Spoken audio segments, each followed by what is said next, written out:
Good afternoon, everyone. Welcome to the October 15th Committee of the Whole meeting. I'd like to call the meeting to order at 5 p.m. As we do with every meeting, I am going to start off with the land acknowledgement. The City of Beaumont respects the histories, languages, and cultures of all First Peoples of this land, whether they be of First Nation, Métis, or Inuit descent, and appreciates that their presence continues to enrich vibrant communities across the land. As we gather here in Treaty 6 territory and the homeland of the Métis Nation, we acknowledge that we are all treaty people and have ongoing responsibilities to protect and honor the treaty, the inherent rights of the people, and the land.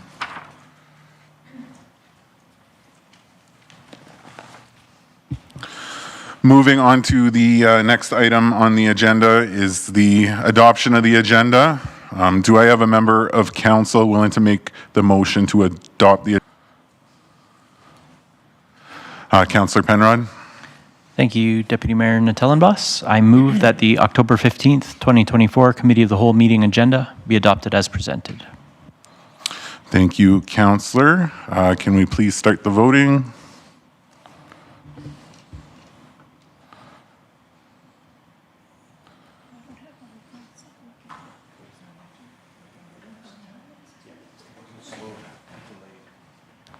Perfect. Thank you. That carries unanimously at 6-0. Next item is presented.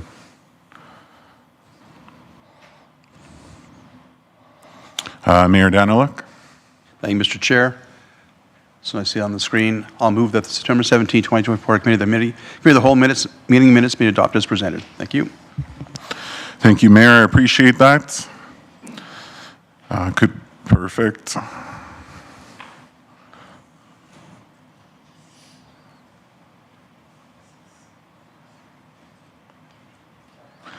All right, there we go. That also carries unanimously. Registered for open forum.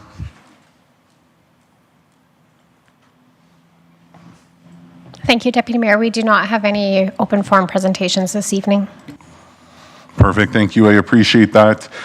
We will move on to our presentation section. So, Madam Clerk, do we have anyone registered for presentations this evening?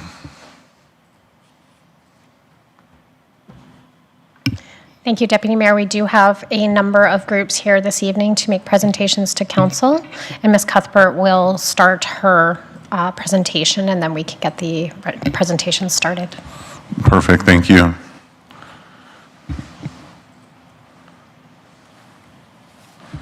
Ms. Cuthbert, whenever you're ready. Good evening, committee. I'm Amanda Cuthbert, Manager of Recreation and Culture. This evening, we have information on the major and operating grants for 2025. This is a new program that was a result of the municipal grant funding policy that was approved in January of this year. In previous years, Council approved annual operating grants to community volunteer organizations without a structured application or process in place. The new operating and major grant project program is intended to provide support for administrative costs, facility operating expenses, and costs incurred to deliver regular ongoing activities, programming, and recurring established community events and festivals. Major project grants support significant one-time projects with a request for funding over $10,000. Funding can be requested or awarded as a single year or multi-year commitment and supports activities in the following fiscal years. Funding requests can be made in 2024 or for activities that are taking place in 25, 26, and 27. This program provides operating grants and major project grants up to 100% of eligible expenses to a maximum amount of $50,000 per year. Applicants may request one operating grant and one major project grant for a total maximum of $100,000 per year. Funding requests may be for 1, 2, or 3 years, and applicants may receive full, partial, or no funding. For next steps, Council will decide whether applicants will receive full, partial, or no funding, along with specific funding amounts during the 2025 budget process. The total funding allocations for grants in 2025 will also be determined by Council during the 2025 budget deliberation process. Administration will finalize funding agreements with successful applicants based on Council's direction and budget approval. The proposed funding for 2025, with all the grant requests, are listed in this report. A description of the funding requests with the funding amounts are in Attachment 1. Administration has reviewed the full applications and supporting documents to ensure all eligible criteria has been met. Through the rest of this evening, applicants will present up to 5 minutes to council, followed up by 5 minutes of questions from council members. If there are any questions about the program itself, I can answer those now, or else we can get into the presentations if there's no questions from council. Perfect.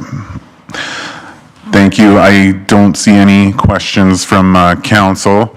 What I'm going to do here is I'm just going to kind of run through the process here just so everyone's on the same page. So basically what we have for this evening is a lot of presenters. We have 17 presenters divided amongst 3 groups. So as mentioned, 5 minutes will be the time that's allowed for presenting, and then after the fact, 5 minutes for council members to ask questions. What I will do in advance is I will thank each and every one of you for coming here and presenting your presentation and bringing forward your requests. I also do want to clarify that no decisions are made tonight. It's just part of the process that will carry on into budget deliberations. I'm also, again, thanking everyone on behalf of all of council. So I ask that council keep their thank yous to themselves after the fact, just because the number of participants we have. So again, don't take that as an insult or a lack of appreciation for your presentation. It's just going to be a really busy night. So what I will do is I will run through the order of presenters. So once you are asked to come up, your 5 minutes will start. As you can see, it is on the screen. I will do my best not to be rude in terms of stopping you if you are exceeding that 5 minutes, but it is a tight timeline, so I will hold you to it, as well as council members to that same timeline. So first presenting is the Artist Association of Beaumont. I believe Ms. Grandin will be presenting. Yeah, perfect.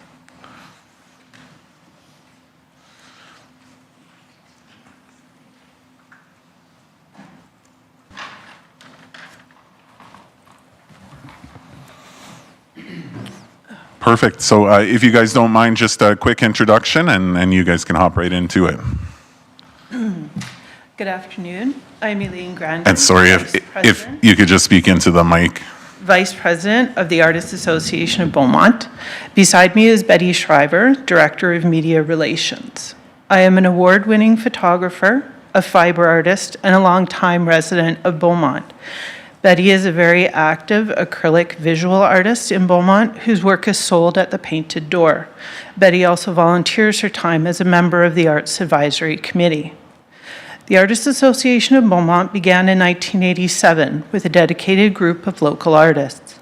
It was incorporated as a nonprofit society the following year through the Societies Act of Alberta. We have been financially viable and a visible part of our community for 37 years, meeting all requirements of the Alberta Societies Act and the City of Beaumont grant programs. As artists, we are passionate about creating our art, we are passionate about creating a strong community of artists, and we are passionate about sharing art through events and educational programming in the wider community of Beaumont. And this has not wavered since our mission statement was set in 1988, to support and encourage local artists and bring art to our community. The AAB's goal over the 3 years of this funding is to grow as an organization administratively by hiring staff, to grow in numbers of members and volunteers to support our activities, and to increase the number of activities and events we offer to the community. In 1987, when the AAB came into existence, there were less than 5,000 people living in Beaumont. Now it's over 23,000. The AAB wants to provide services to the expanding population in partnership with the City of Beaumont, a win-win solution for all, and in particular will move the city towards its vision of Beaumont as a hub for cultural expression, as stated in our Places and Play, Recreation Parks and Facilities Master Plan 2019. AAB also plans to move forward toward financial sustainability by leveraging the generous funding received by the city for an event such as the Beaumont Art Walk. AAB is able to generate further income from vendor fees, sales commissions, lotteries, and sponsorships. As the event grows, so do these sources of income, decreasing our dependence on city grants. Financial support and partnership with the City of Beaumont will allow us to hire part-time staff to provide focused year-round support and coordination for the AAB, to continue development and expansion of the New Arts Connects programming with skill sharing and community building weekly meetups and educational art workshops at an affordable cost, in line with Beaumont's age-friendly strategy, re-affordability and mental wellness, and bring back our very popular Beaumont Art Walk, which drew over 80 artists and over 1,300 attendees from Beaumont and surrounding communities. Art Walk is a major fundraiser for us and placed Beaumont on the map as a destination for visual arts in the capital area. Our newest programming, Art Connects, continues to grow and has already resulted in new members and income for the AAB. 3 years of funding will allow us to build on this momentum to increase membership and attract sponsors as the program grows and becomes well-known in the community. This will help AAB to become more sustainable and enable us to decrease our funding requests to the City of Beaumont. The desire and need for arts programming is already present in the community, and the AAB is positioned to deliver. Often the public's perception of artists is that we do art for commercial purposes. And true, some do, but for most, we are a silent demographic of our community. Art is a calling, a voice deep within ourselves, and we are driven to express what we visually or emotionally experience in the world around us. When we look at the Places and Play master plan, we note that there has been much work done to build our communities with sports and recreational activities and facilities. We believe there needs to be some priority now given to arts and culture to proceed with that component of the Places and Play master plan. The arts brings so much to a community. It provides activities where people meet, play, and learn. It supports age-friendly activities and mental health. And it supports cultural traditions and forms of creative expression that can build stronger communities. It creates tourism, business, and employment for many, not only directly, but indirectly. The Artists Association of Beaumont asks for support from the city through this grant to allow us to help you with meeting your goals, as well as meeting ours, to bring color and the vibrancy of art to everyone in our community. Thank you. Perfect, thank you. Perfect timing, I must say. What we will do is we will hop back to council here and open the floor for questions. And I just want to remind councillors that we are looking for questions and not so much comments. Councillor Penrod. Thank you, Deputy Mayor. Thank you, Deputy Mayor. I have to bite my tongue to keep from thanking everyone. So right into the question, what's the relationship between the AAB and the Beaumont Society for the Arts, if any? And if not, then can you differentiate the two for us? The Artists Association of Beaumont is a separate entity from the BSA. We participate in their meetings, but we operate our programs completely separately. And how would you describe the kind of unique value proposition of the Artists Association of Beaumont? Just an opportunity to expand on your presentation there. We offer, amongst other things, a very, so far, successful Arts Connects program, which encompasses art classes and workshops, open art time, time for people at every level of their artistic journey to meet, get together, get inspired, get mentorship. We bring that to the community, and so far it's been extremely successful. It's been in operation since September of 2023. Already so far, it's given us 9 new members in 2 months. And so it's really helping bring us to the community so people know we actually exist, and bringing artists in to learn new things. Thank you. So I think the plein air events that I've been reading about, that's y'all? Yeah. Good. Thank you. Perfect, thank you, councillor. We'll jump over to councillor Monkoff-Swain. Thank you. Just a general question, because it'll apply to a lot, obviously a lot of great detail in there, and we're all taking notes as we go through this. Just maybe from an administration perspective, as we come back to budget, will we get access to kind of this sort of information? Not that we want you to ask you to send all your notes over to us, but there's a lot in there, right? So I wonder, as it comes back to budget, we deliberate that, is there a way that we can package that up so that we can, I mean, we'll go back and watch this meeting, we're taking notes, but just curious on how we can get that downloaded as we think about this into budget.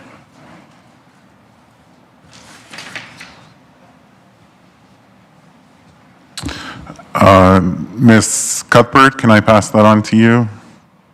Yes, good question. So we do have our notes that we have with kind of high-level information. So just to understand the notes, the questions that you guys are asking to kind of... Yeah, more so, like obviously there's background information in here, but I was just curious. Effectively, I was just trying to steal all the notes that were shared here because it was very good, and it's going to help trigger us as we get into budget deliberations. So I was just wondering how that's going to be presented back to us in budget, right? Or it's not, sometimes it's just a line item, like, oh, do you remember what happened on October the 15th? And we're like trying to go back that far, right? So just curious what information will be shared with us at budget when we get into this type of discussion. I don't know that answer. I might look to my friends over here for some advice. I'm not sure how to answer that one.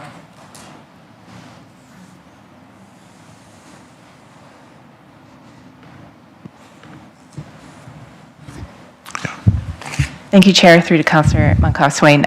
There will be a closed session discussion later where that summary of information is for you.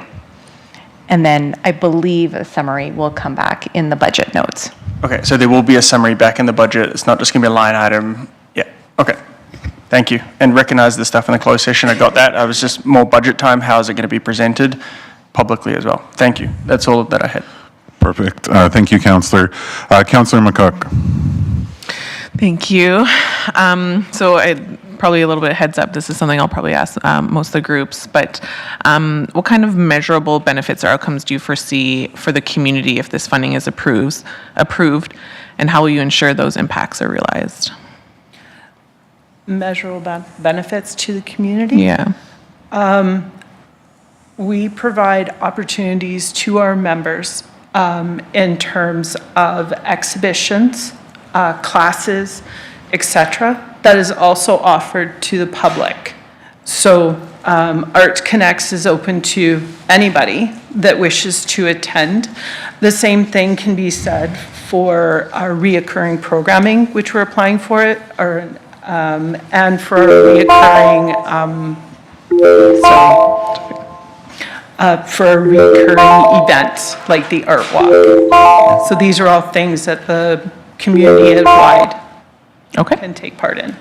Thank you. And then just quickly, I know you touched on it a little bit, but how will this kind of ensure the long-term sustainability of programs and events like the Art Walk and Winter Art Exhibition? Okay. This funding is partially going to carrying out the events that I told you about, so the Art Walk, an exhibition, a 2-day exhibition, as well as our ongoing Art Connects programs. The other part of the funding is going towards hiring for administrative staff. The sheer number of volunteer hours that are required to put on an event, even such as the Art Walk, is enormous, and we need the help. So that's where this is going to help us be able to carry out the Art Walk and carry out these events. Perfect. Thank you. Thank you, Chair. Go back to your previous question, maybe add a comment too. I think that Sure.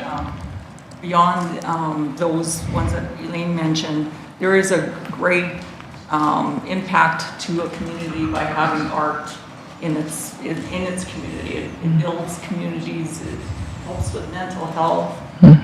Children learn, and we all have the opportunity with these classes to learn. And so it's not just it's the way art brings people together. We hear it all the time. Art brings people together. I'm sorry, I'm just going to have to interrupt. Just out of fairness, I'm going to give Councillor Barnhart one quick question here at 20 seconds, Thank and you. then we will move on. feel special. Thank you, Ms. Grandin, and thank you, Ms. Shriver, for the presentation. But what I wanted to ask you was, is this the first time you're moving into paid staff? Did you have paid staff before? And why do you see the need for that? We have given honorariums for work, but this would be the first part-time paid staff, yes. And do you want to say why? Just expand on what the need is. As I mentioned before, the sheer volume of organizational hours that are needed in order to carry out the events and be able to drive forward our membership and our desire to bring more things to the community, we need help with that. And that help has to come from the admin side. And that's why we've applied for the funding. Thank you very much. Thank you. Perfect. Thank you for your presentation. We are going to move on to the next presenter, which is Baba Nanak Trust Foundation. So Mr. Saroya and Mr. Shran, if you could come forward, please.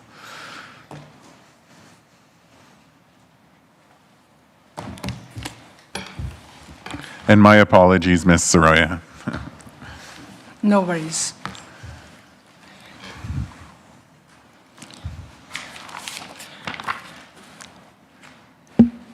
Good evening, Mr. Mayor, council members, administrators, and residents of City of Beaumont. It is my honor to represent BNT, Baba Nanak Trust Foundation. BNT was formed in 2019 as a non-profitable organization. Later, it acquired charitable status in 2022.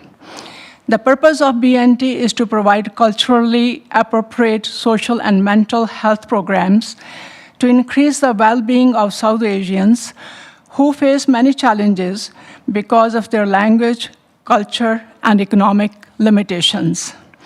BNT has multiple objectives, which include to develop, distribute, and present educational and awareness material to address mental health, addictions, and family conflicts.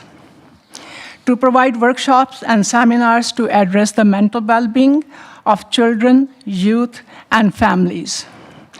To support programs to serve seniors to address loneliness and isolation. Through the hard work of voluntary efforts, BNT has been meeting its objective on a continued, consistent basis.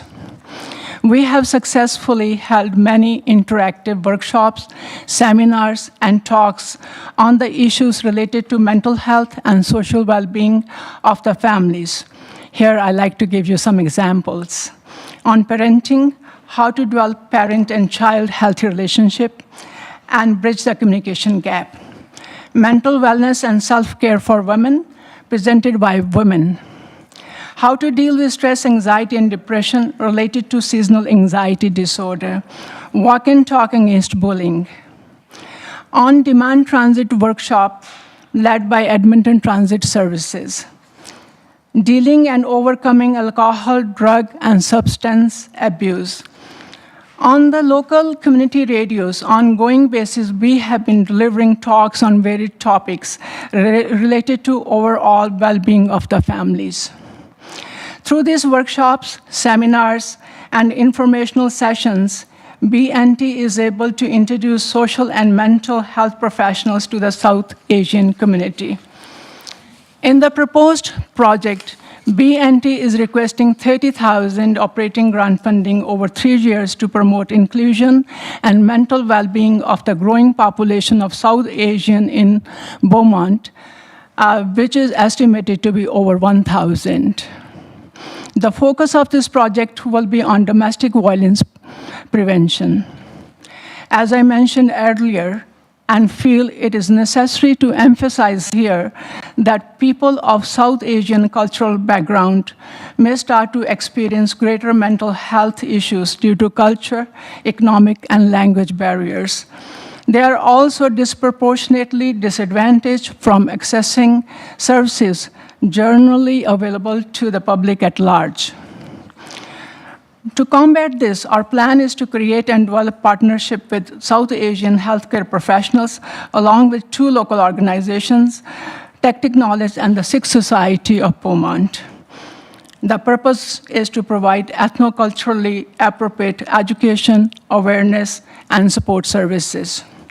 It will be accomplished by providing families with mentoring programs, workshops, and seminars on issues such as anger management, conflict resolution, drug abuse prevention, gender equality, domestic violence issues, and counseling services. Our proposed project is designed to have early intervention to reduce the potential for greater mental health issues for Beaumont's South Asian population, especially the vulnerable individuals, women, and seniors. We will leverage the experience of South Asian professionals in Edmonton network to help build capacity in Beaumont through partnership with Tech Knowledge and the Sikh Society of Beaumont. We requesting $10,000 per year for 3 years, total of $30,000 in operating grant to deliver interactive workshops and programs. We're targeting to impact over 500 local South Asian residents of all ages. Mental health plus physical health equals active and productive citizens. Let's work together for active and healthier living for all ages. Thank you very much. Perfect. Thank you on behalf of all of council. I'll open the floor up to members of council for questions. Councillor Penrod. So straight into the questions. The Baba Nanak Trust Foundation appears to work beyond Beaumont. Has BNT successfully run these types of workshops in other municipalities? And if so, how were these funded? So could you rephrase the question? Sorry. Sure. It appears to me, reading your application, that BNT functions in Beaumont, but also beyond Beaumont. So have you, as an organization, previously run workshops like you've proposed for Beaumont in other jurisdictions? Yeah, previously, all our workshops, we have focused mainly on Edmonton, in the Edmonton vicinity.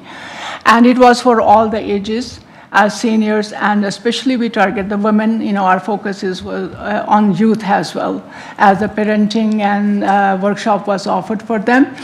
For women, we did the self-care and other, related to the mental and social wellness. But, we thought now is the time to focus on Beaumont, and if we have funding, we will be able to, deliver our service and our workshops now here. Yeah, so just out of curiosity, the previous workshops in Edmonton, how were they funded? How they were funded? We received some of the grant from the federal government. Okay. And also with the local sponsors, we were able to, sustain these workshops. Okay. And are you aware of the Beaumont FCSS grant funding program? Have you ever tried to access that in the past? So do you know? No, I will answer that question. They were operating at Edmonton, and the first time we approached as an organization, like I'm representing Sikh Society of Beaumont, and we attending their seminars and past, and they were successful, so I encouraged them to apply the grant here, and that way we can run those kind of workshops within Beaumont, and using Beaumont facilities, rental, or also there is a partner called Tech Knowledge. Mm-hmm. We're going to use them as well. They're from locally Beaumont operated as well. And I believe Tacit wrote a letter of support of your application that's included in your package. Is that yes, correct? sir. Yeah. Thank you. No. Perfect. Thank you, Councillor. Councillor Barnhart. Thank you, Chair. Thank you very much. Mr. Roy, I wonder if you could expound a little bit on the activities that would promote inclusion. Like, what are you anticipating? I understand mental well-being and how you would focus on that, but what would be the activities or events that would promote inclusion? The later part of the question, I couldn't get it. If you just please rephrase it for me, because I'm a little bit of hard hearing, although I'm using my hearing aids.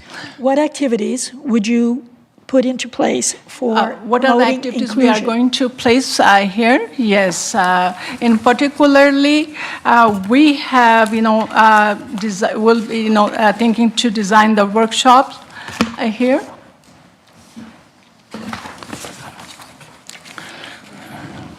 So we planning to have a workshop on mental health and wellness for the families.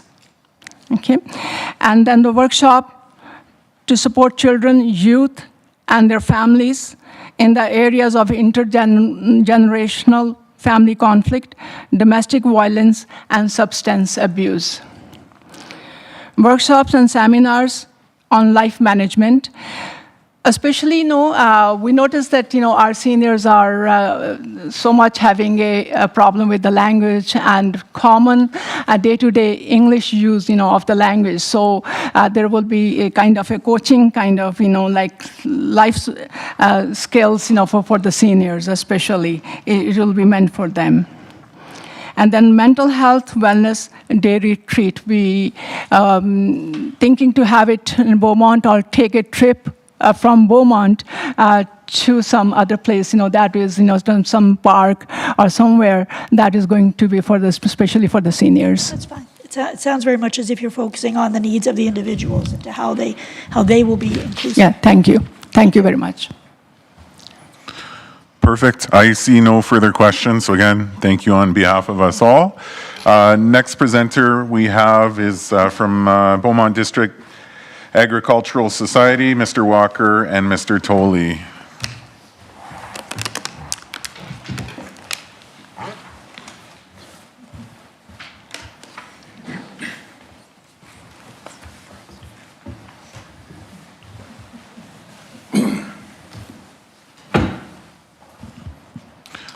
Feel free to start whenever you My name's Bruce Walker. I'm General Manager currently for Beaumont District Ag Society.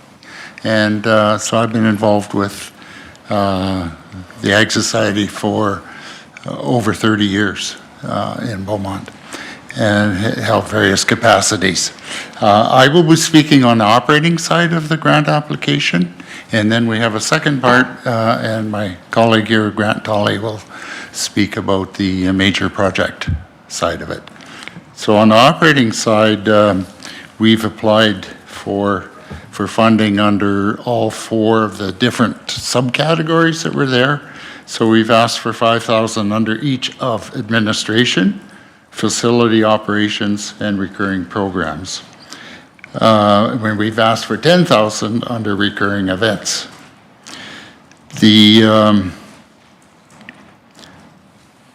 Under recurring programs, we have our community gardens, which are always full with a waiting list.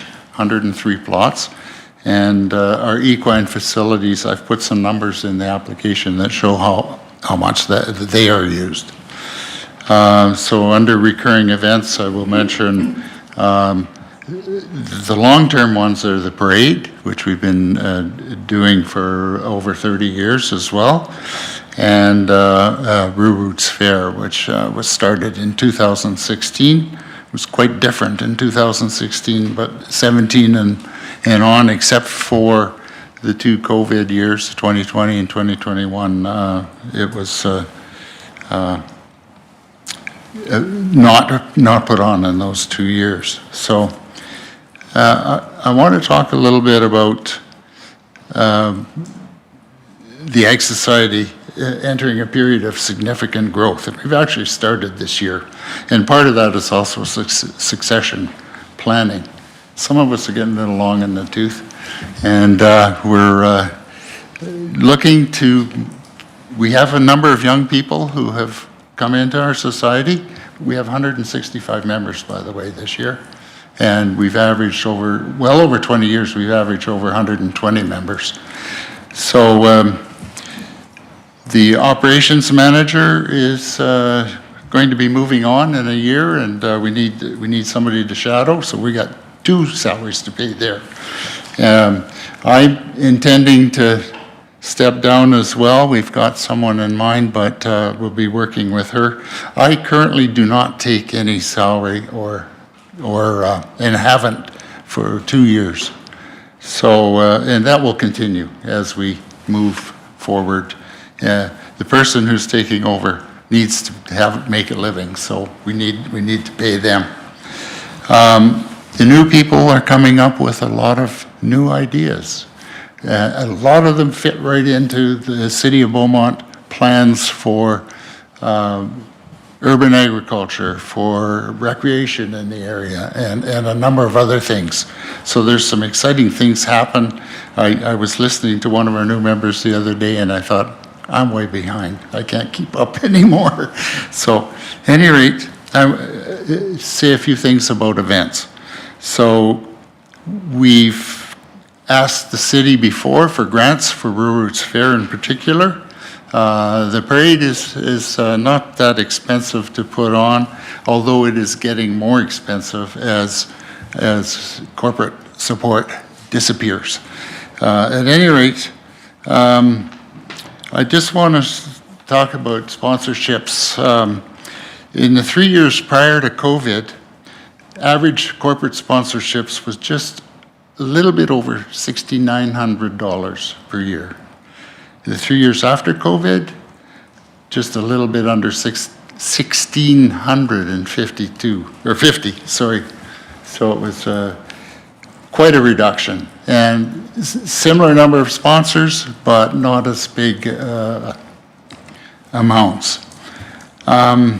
So I think that is all I'm going to say, and hopefully most of that is in addition to what was in the application. And I thank you very much. Perfect. Thank you. I'll just, I guess, provide a little clarity around this. Basically, what we have is two asks, one on the operating side, one on the major project side. So what I'll do is I'll proceed with questions based on your presentation, and then we'll move on to the next. So members of council, if you have any questions.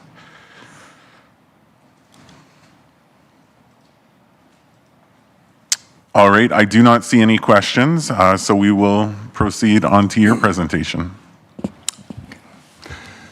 Thank you. My name is Grant Tolley. I have been with working with the Ag Society for, I think, about 10 years plus. And I came to the Agricultural Society during my career with the provincial government, where I was planning and designing and building cultural facilities. And so with that background, the Agricultural Society took on the project of the Gobet Heritage Barn, which I'm sure you're all basically familiar with. And we forged ahead with that with a lot of enthusiasm, and we got a major grant from the province to actually save the barn from destruction and to move it to the site where it has sat ever since. And we have put considerable amount of work, work and funding into it. A new foundation, and the building was put on the foundation. It was re-roofed so that we didn't have any further weather damage while we were planning the rest of the project. And we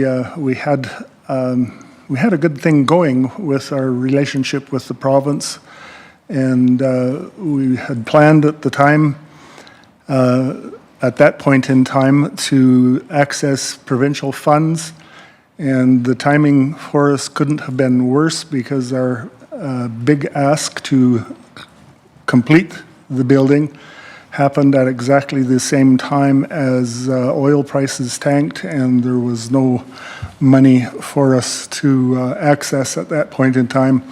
And then along came COVID, and you know the rest of the story. We've had lots of hurdles thrown into our path. However, the barn project is still viable, but we've had to rethink how to approach it, and that is why we have come with this request to council for $50,000 in each of 3 years. And this will fund what we would call, I forget the exact term, but it's basically the design and engineering portion of the project. We find that we cannot proceed, and donors and sponsors are unwilling to advance funds for this unless we have a hard and fast, solid design, an engineered design in hand. And so we have gone out and looked at what that entails.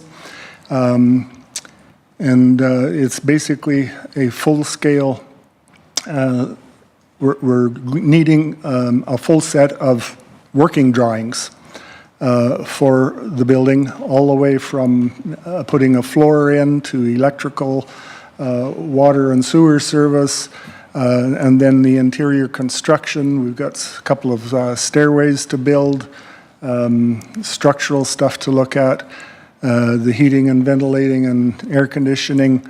All of that needs to be in one integrated package so that then we can go to the major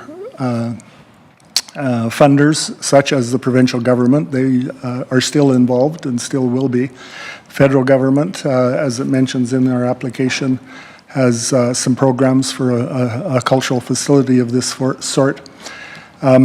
So what we're asking in this application is to fund or help us fund the engineering and design portion so that we have at the end of 3 years or sooner, if we can do it, that full set of working drawings that we can say, here's what it's going to look like, here's what we are wanting to do, and no guesswork involved on anyone's part. The design work, we have costed it out with actual engineering and design firms to be about, it will come in at about $125,000.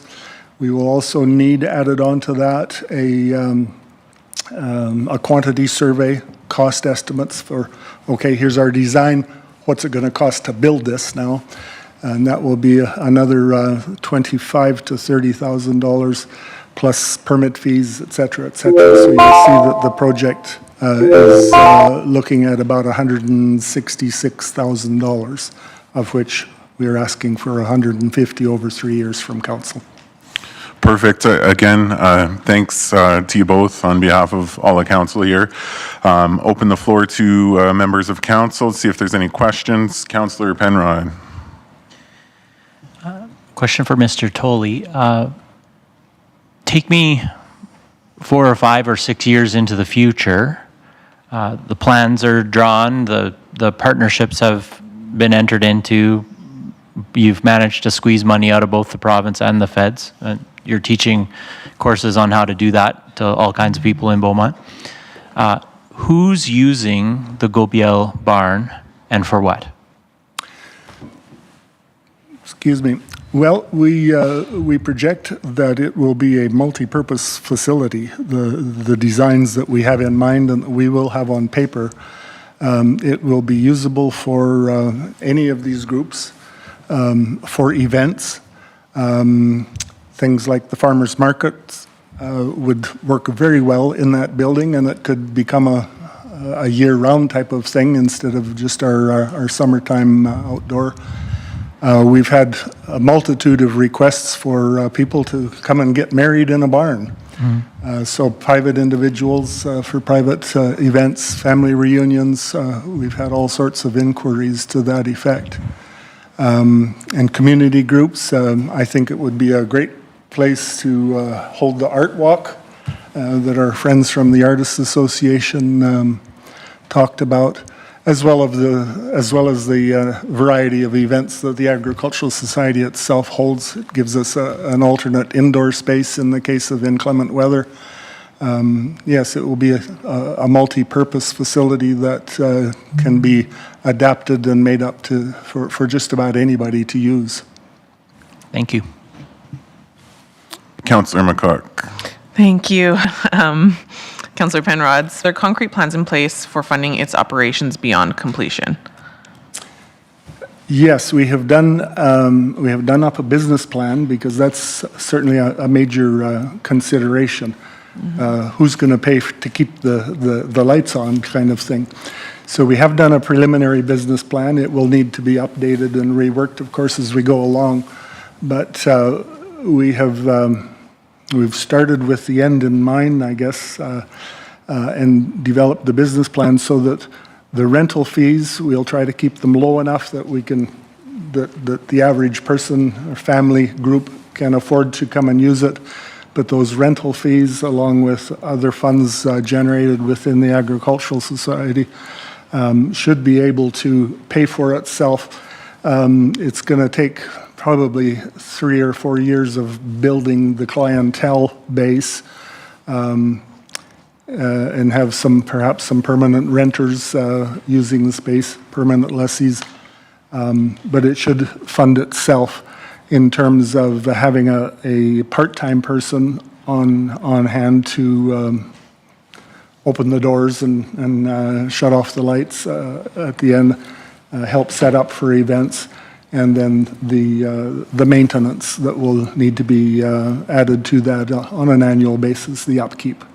Okay, thank you. And then do you currently have any partnerships or collaborations at all involved in the project?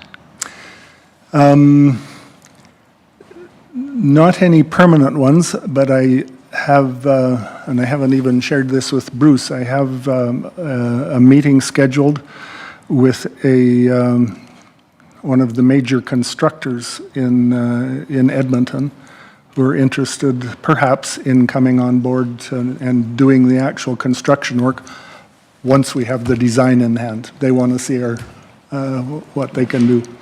So we have our fingers crossed that, yes, there will be some people, some corporations come forward who will boost us along the way with funding or in-kind donations that will help us get to the end goal.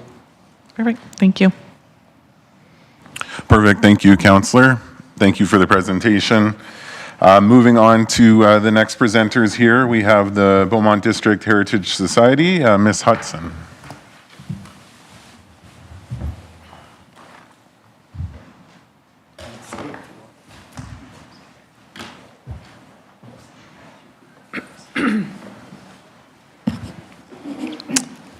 Good evening, Mr. Mayor, members of council.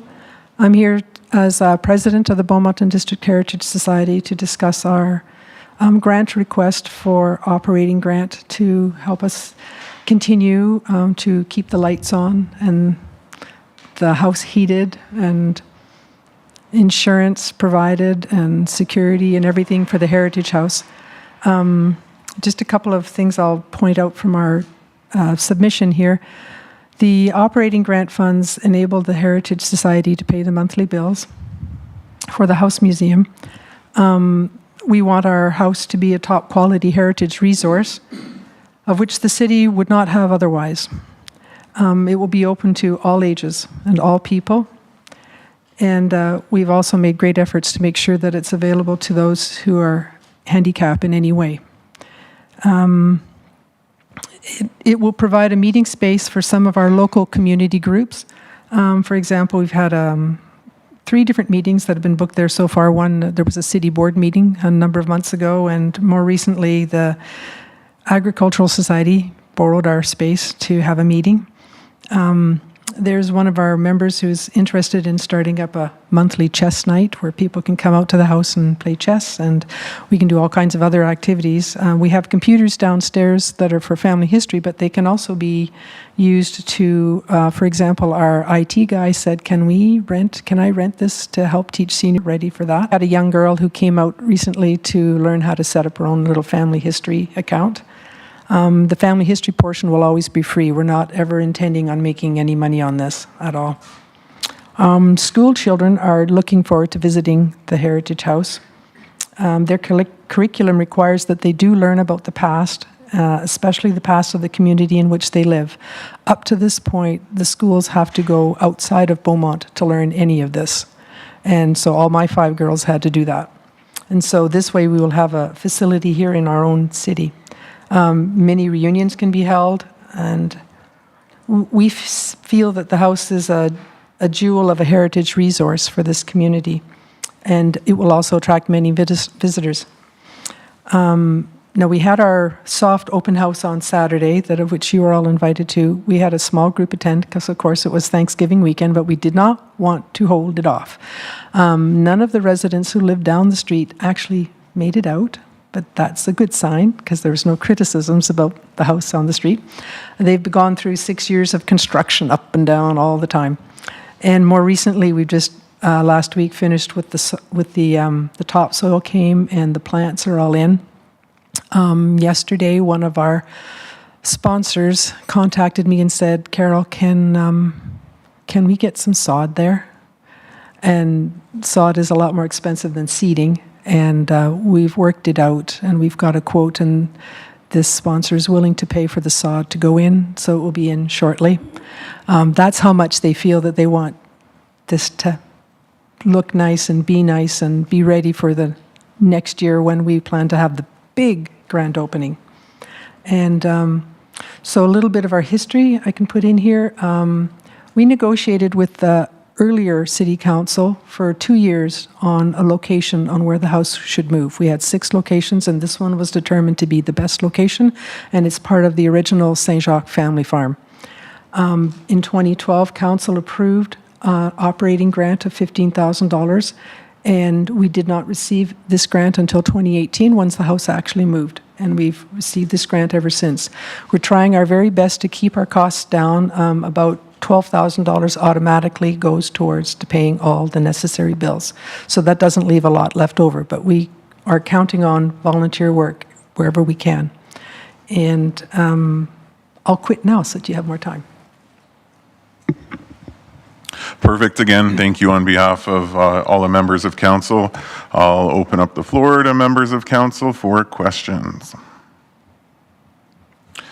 And I am not seeing any questions. So again, appreciate the presentation. Thank you. Moving on to our next presenter. This will be Ms. Fott with the Beaumont Music Festival.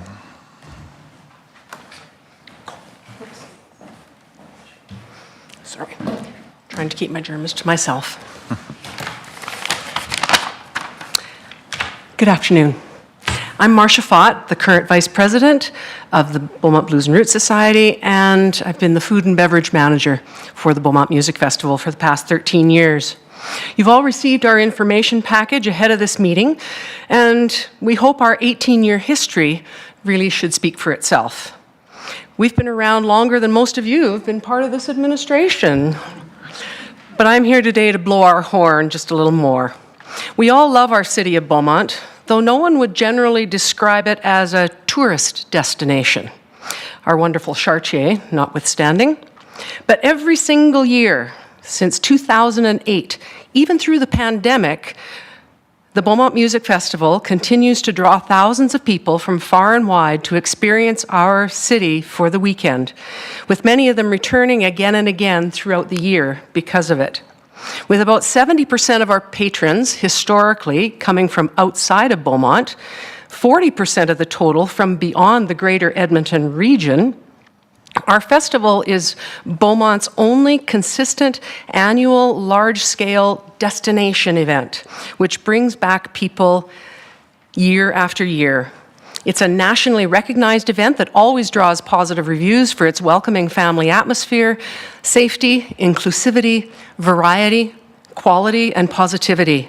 Something we like to think is mirrored in the city of Beaumont as a whole.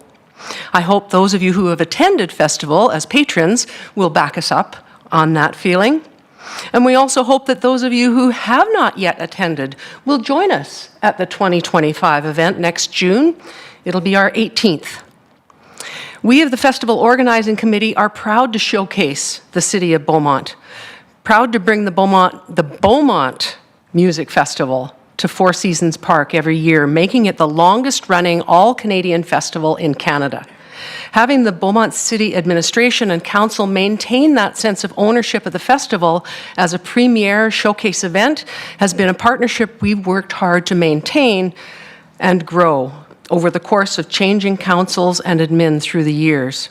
Together, we've built an 18-year legacy of the Beaumont Music Festival that must not be overlooked as we move towards a new funding and support arrangement for the future. This festival is needed in Beaumont because it continues to showcase our great city, create ongoing revenue for local businesses, and attract new visitors to Beaumont. We recently conducted a survey that indicated at least 3 families have purchased homes in Beaumont and relocated here as a direct result of attending the Beaumont Music Festival. This is not common anywhere and is a testament both to our festival, the people of Beaumont, and our city for giving people a reason to stay. While costs keep rising and we work hard to pay off past deficits, we realize our patrons can't bear the brunt of those increases through ticket prices. So we continue to explore other sources of funding, including provincial and federal grants, fundraising events, and sponsorships. The financial and resource support of the City of Beaumont is a vital part of our event. This funding not only helps offset some of the cost escalations, but helps us leverage other sponsorships and grants to ensure that we can mitigate the rising costs of doing business. But just as important is the ideological support. We can't do it alone as volunteers. We need the city to be as proud of us as we are of it, and maintain a strong and continuing partnership. We very much appreciate the declaration of Beaumont Music Week by the Mayor this past June, and are hoping to work with City Administration, the County of Leduc, and Travel Alberta to expand on that, increasing awareness of the festival in Beaumont and far beyond, growing stronger every year. We're excited about our 20th anniversary coming up soon and have big dreams of how we can all celebrate that milestone together. With your support, the Beaumont Music Festival plans to make life better in Beaumont for many years to come. 30 seconds. Yay. Perfect. Again, thank you on behalf of all of us here. Councillors, any questions for the presenter? Councillor Munkoff-Swain. Thank you. Yeah, appreciate the presentation. A question I often get from residents, particularly about this one, is, and maybe, it does come from a lack of awareness. The comment is, they're a festival, they should be able to stand on their own feet by now. It's been 18 years. Why does the city need to come in? You spoke to a little bit about there, but how do you respond? Maybe you don't get the questions, we do. How would you respond if residents say, look, why should the city be providing an annual ongoing budget for an event like this? It's been going for 18 years. Why can't it run by itself? Right. Well, that, I suppose, is a very good question, but what people don't realize is that from our initial budget back in 2008 of $35,000, which was totally done by the city, and it was the city's idea for this festival in the first place, that we now have a budget. Don't want to put that all on ticket prices, of course, and so with the escalating costs, for example, our costs of basic infrastructure have gone up 40% in the last couple of years since COVID, we have no choice but to pay for electricity and for fencing and for porta potties and for all of those static costs. If the people of Beaumont don't come out and support us, that makes a difference as well, that our ticket sales traditionally have been 30% about from Beaumont and then 70% from outside of the city. So that means that very few people in Beaumont are actually supporting us, which is part of the issue. So we're all volunteers. We make no money. It costs an awful lot. The headliner, the artists this year were over $200,000. So just getting the artists that people want to see costs a lot of money too. Right, and just very briefly, thanks for that. Other municipalities run multiple festivals. Can you just speak to how other municipalities help attract different festivals? Can you give any examples? I'm not sure I understand your question, Sam. Folk Fest, as an example, right? Folk Fest gets, from my understanding, the Folk Fest gets an annual grant from the City of Edmonton of $500,000. They have 24,000 people that come. They have been running for 40 years, and even they have had financial challenges since the pandemic. So they are not without their financial challenges for sure. Pigeon Lake Music Festival is run by a guy whose dad is a gazillionaire, and he foots all the bills himself. So if we could get a sugar daddy like that, or a sugar mama, hey, we'll take him. We don't need nearly that much. No, I appreciate that. But Yeah. my point was that these things, they look great without knowing, but municipalities provide a lot of support to keep them going. So I try not to lead the witness too much on that one, but I'll leave it there. Thank you.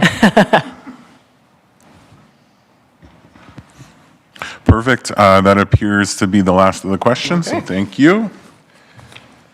Moving on to the next presenter, Beaumont Society for the Arts. Looks like we have Mr. Tolley and Ms. Yardley.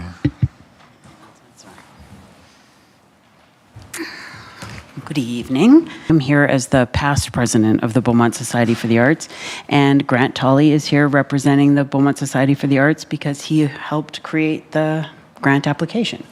So I'm here just to briefly say that the Beaumont Society of the Arts has been running since 2014 and has advocated for the arts in the broader artistic communities.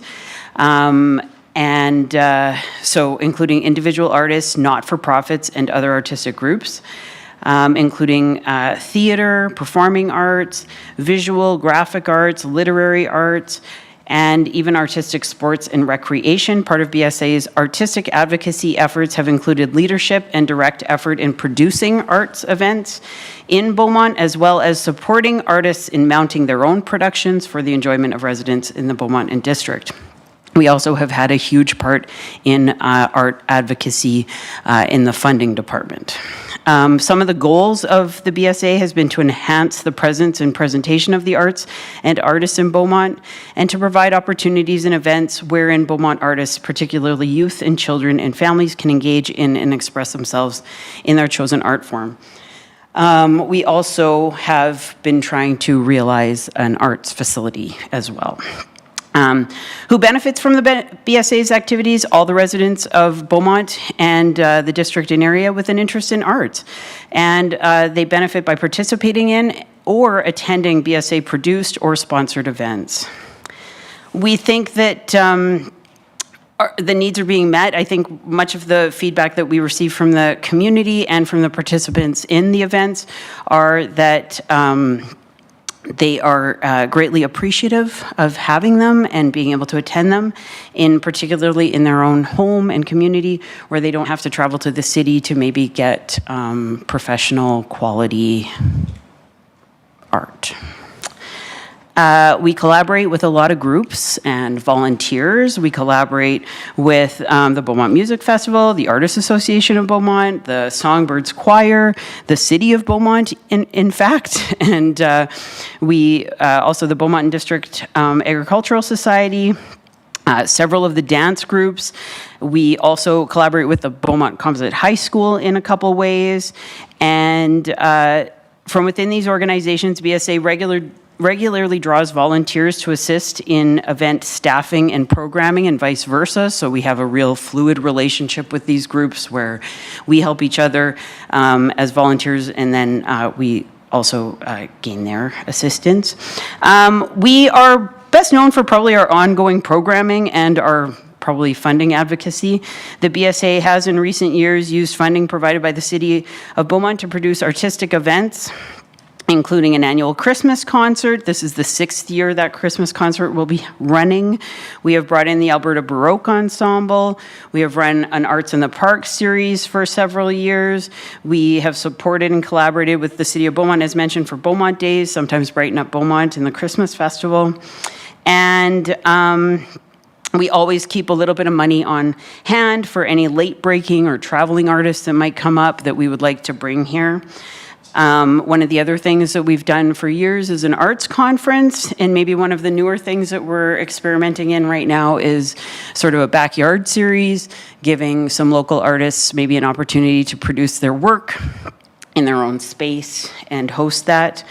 Right now, our goal is to continue. We have received funding from the city for years now, and I would say that We want to redirect our attention. For the last probably 3 or 4 years now, we've been focusing a lot on helping get funding organized.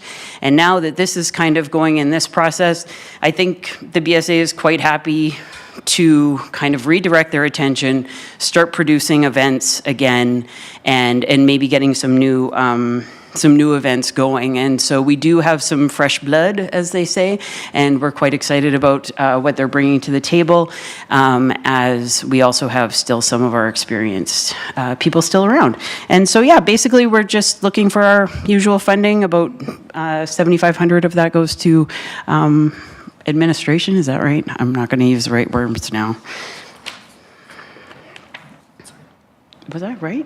Good, thank you. And then recurring programming is the rest of the funding request.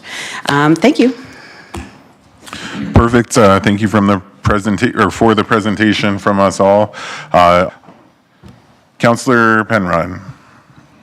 Thank you, Deputy Mayor Natellenboss. Ms. Yardley, I asked the question to the previous group, so I think it's fair I ask it to you. How would you differentiate between the Artists Association of Beaumont and the Beaumont Society for the Arts?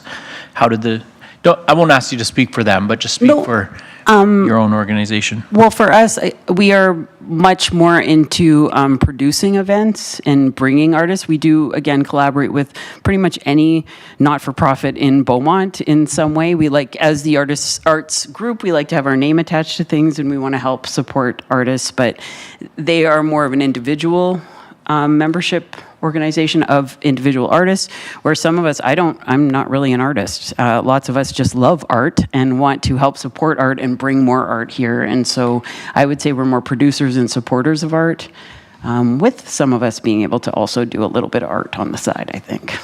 Does that answer the question? Yep, that's helpful. Perfect. Thank you, Councillor. Councillor McCook. Thank you. You touched on this a bit, but how do you plan to expand on some of the opportunities for youth and children involved in the arts in the future? Would this be kind of more through the scholarships and bursaries, or you mentioned some more production of events? Yeah, we've done some scholarships and bursaries as an organization, and I think probably all the ways. I think we're just excited again to refocus and find some ways to, a lot of the ways that we do support children is through the schools. We've had a lot of opportunities through like mental health special days, and the schools ask us to provide funding for some artists to come in. And I know my own experience at the high school that they are looking for FNMI artists to be coming in, and there's lots of funding coming from the district, and I don't think it would be bad if BSA attached their name to some of that as well. And so I think there is lots of opportunity to bring art to youth and children in Beaumont, and there's lots of art out there to bring as well. So more, and we can measure that by making sure we have more by next year. Great, thank you. Perfect. Thank you, Councillor. Mayor Daniluk. Thanks, Mr. Chair. It's a clarifying question, if I could.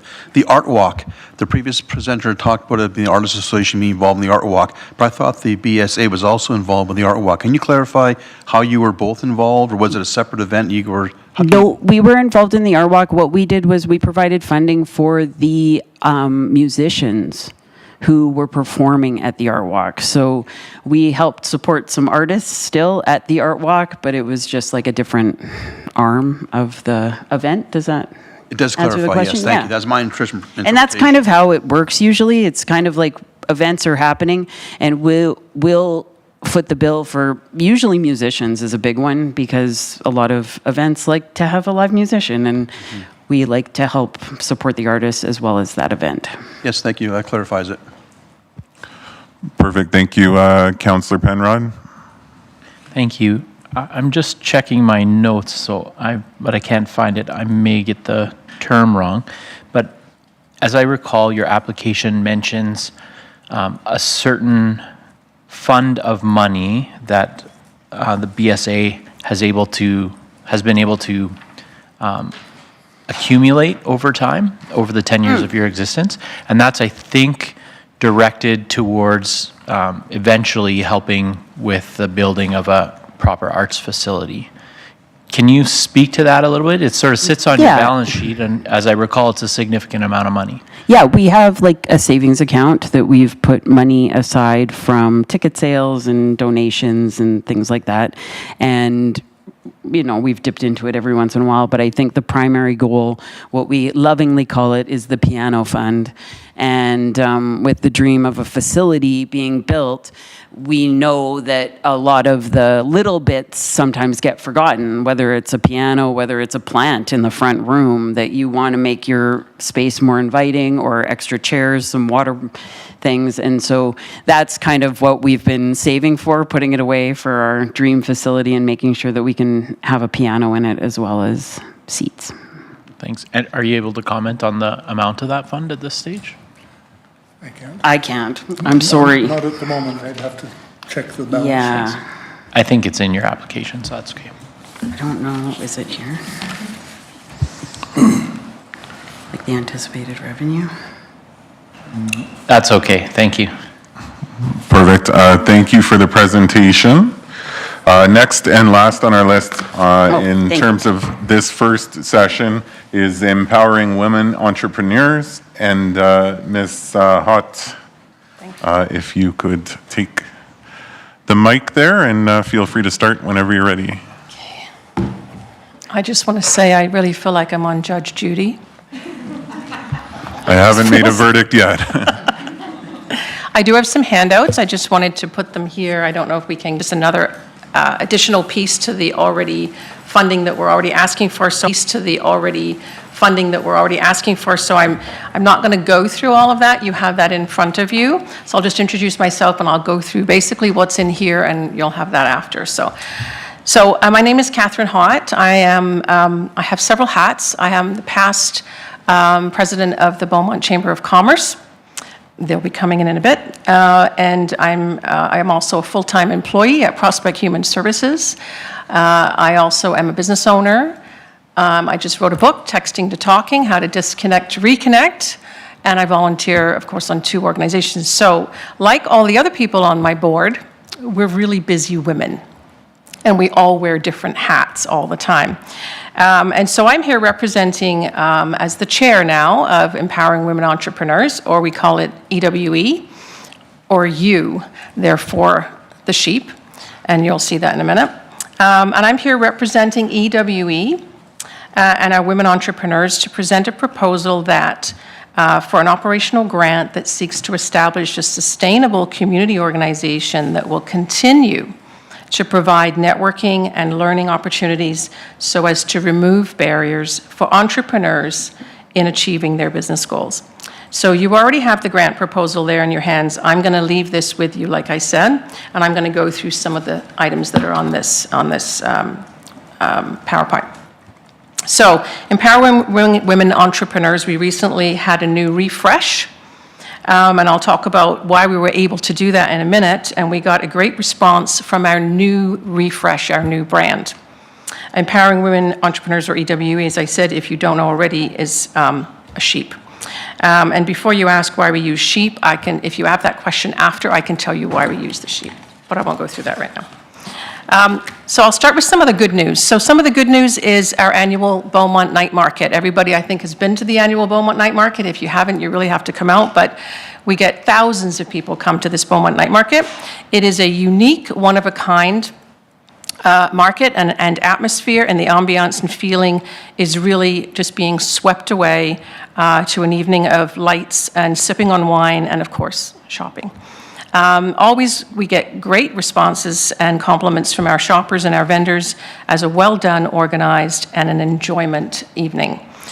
So that's one of the good news. The other good news is that we're able to hire a branding and social media expert to rebrand our overall look, as well as look at our digital marketing. And we were able to do that the last few months and to help EWE get out there. And it worked. We were able to boost our numbers for the period that we had this person. However, we could not continue that, and her contract was ended in August.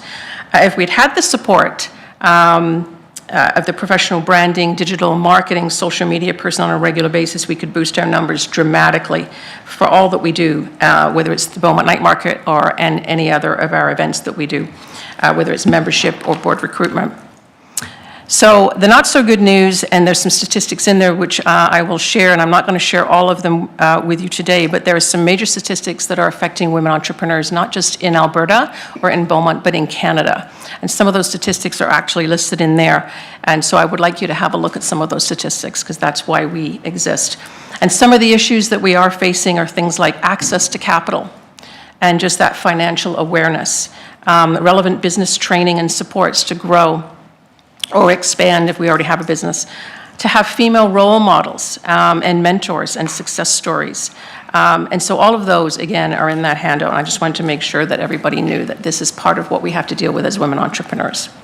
Some facts, well, we do have the Beaumont Night Market, as I said, and the challenge we're having is that we simply do not have, not the manpower, but the woman power or the woman hours, the resources and the dollars just to continue at the pace that we're continuing at and to build and expand, not only in the night market, which we want to build into a 2-day event next year, but also to build EWE into a thriving and sustainable entity. The benefits, of course, for Beaumont and entrepreneurs is economic growth, job creation, increased diversity, reduction of gender disparities, strengthening local communities and role models and leadership. And in order for us to continue to operate at full capacity, we obviously need to build women entrepreneurs in this city to a level of greater impact. So that's why we need your support. Perfect. From us all, thank you. Any members of council have any questions? I see Councillor McCook. Thank you. Can you expand a little bit on how having a part-time ED and the proposed programs will help remove barriers for women entrepreneurs in the community, and how do you envision that these initiatives will foster long-term empowerment? Yeah, I mean, we're all volunteers, but there's only 4 of us on the board currently. We would love to have more board members, and we've had difficulty just with all of us having our own jobs, our own businesses. To have even a part-time executive director would take some of those administrative challenges that we have on a regular basis. As I said, I've got like 5 different hats, and the reason why I'm here tonight by myself is because one person obviously can't be in my chair next to me, and then the other 2 are just super busy. And so it would really help us from an administrative perspective. I mean, just the little amount of time that we had that digital marketing, social media person, our numbers went through the roof. And that was someone that we could afford to pay for. But again, it was only for a short period of time. So if we had that on an ongoing basis, even part-time, it would make things so much easier. And of course, the impact, of course, would be that we'd have more members, hopefully more board members, we'd have more events, and we would be able to do this 2-day event, which would be next year. Great, thank you. Perfect. Thank you, Councillor. I see no other questions. Thank you for your presentation. Madam Clerk, as we transition to the next group, are we safe to take a 5-minute recess? Yeah? Perfect. Thank you. Thank you.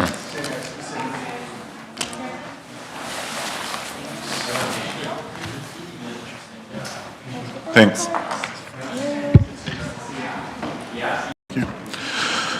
Good evening, everyone. We just finished a short recess, and we are returning back in session here at 6:26.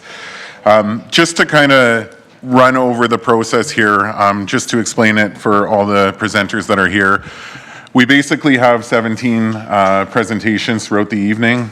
In saying that, we have to stay to a strict timeline. Screen there for 5 minutes, so each presenter will be given the opportunity. If we're going over that, I will have to jump in and just ask you to finish with your closing statement, and then members of council are given 5 minutes to ask questions. Again, we want to stick within that timeline. Just for clarity, I'll say thank you in advance for everyone who's coming here and presenting their request. Sometimes it's not the easiest thing to do, but I'm thanking you guys on behalf of all of members of council, just in an effort to save time.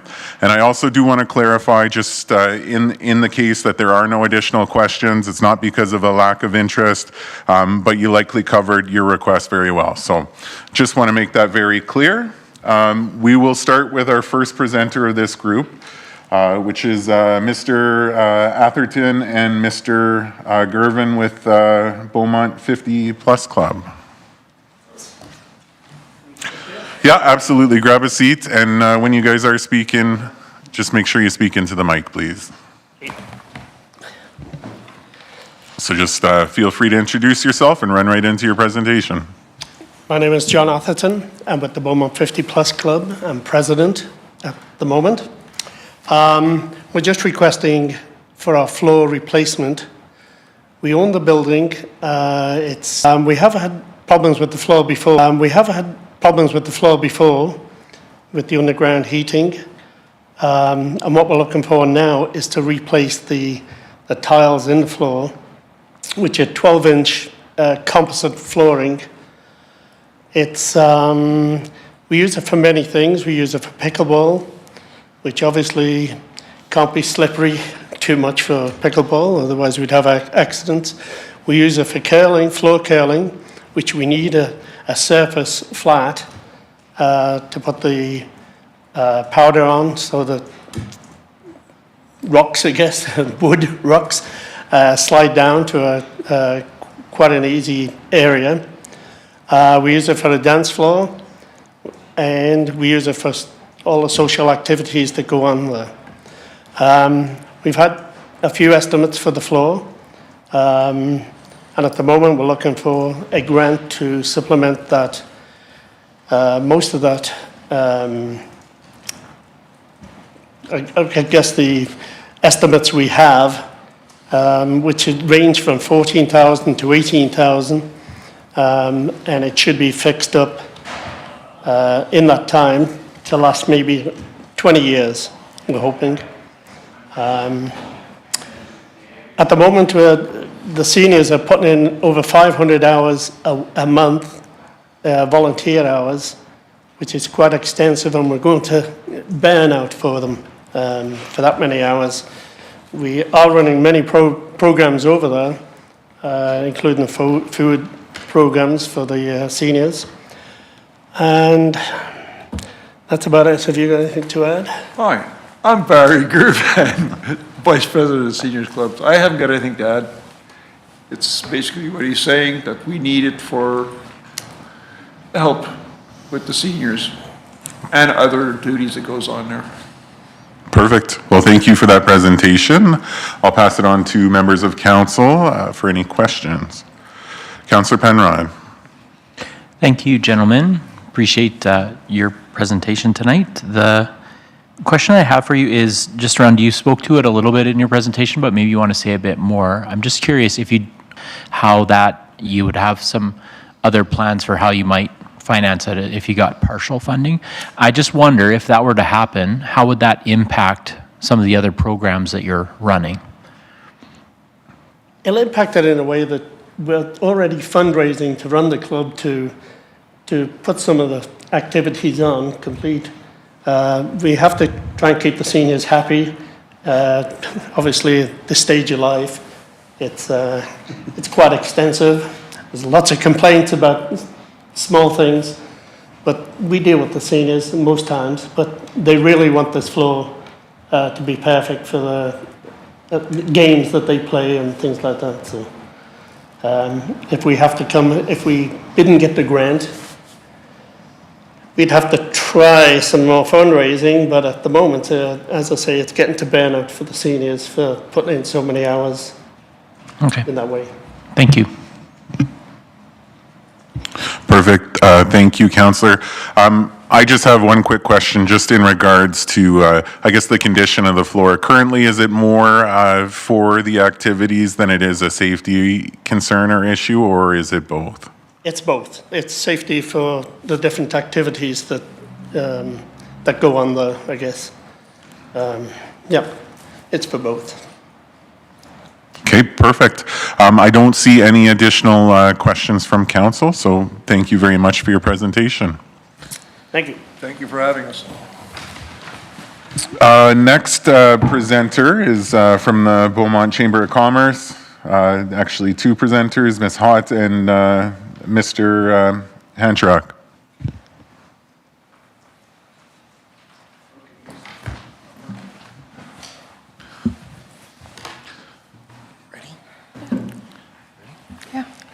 part of the Beaumont Chamber of Commerce. I'm the past president. Beside me is the current president.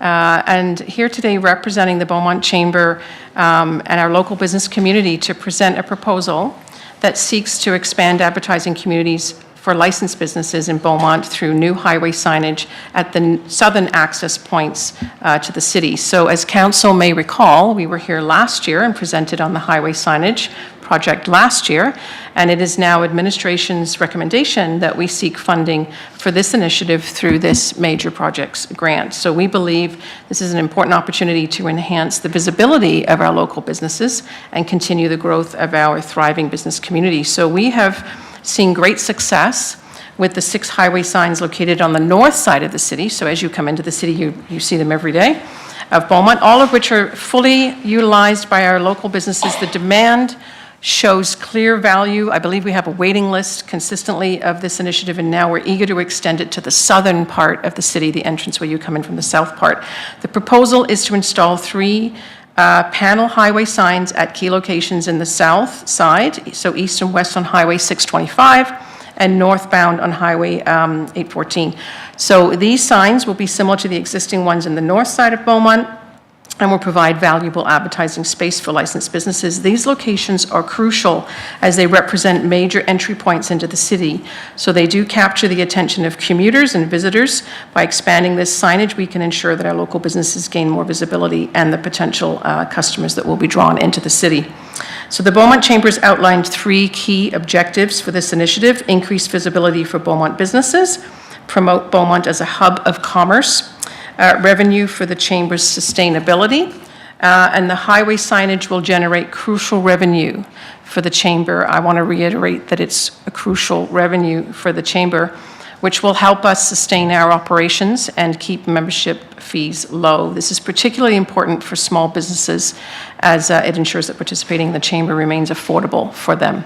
So the local business community is the primary beneficiary of this project, as it allows all licensed brick and mortar businesses in Beaumont the opportunity to advertise on these signs.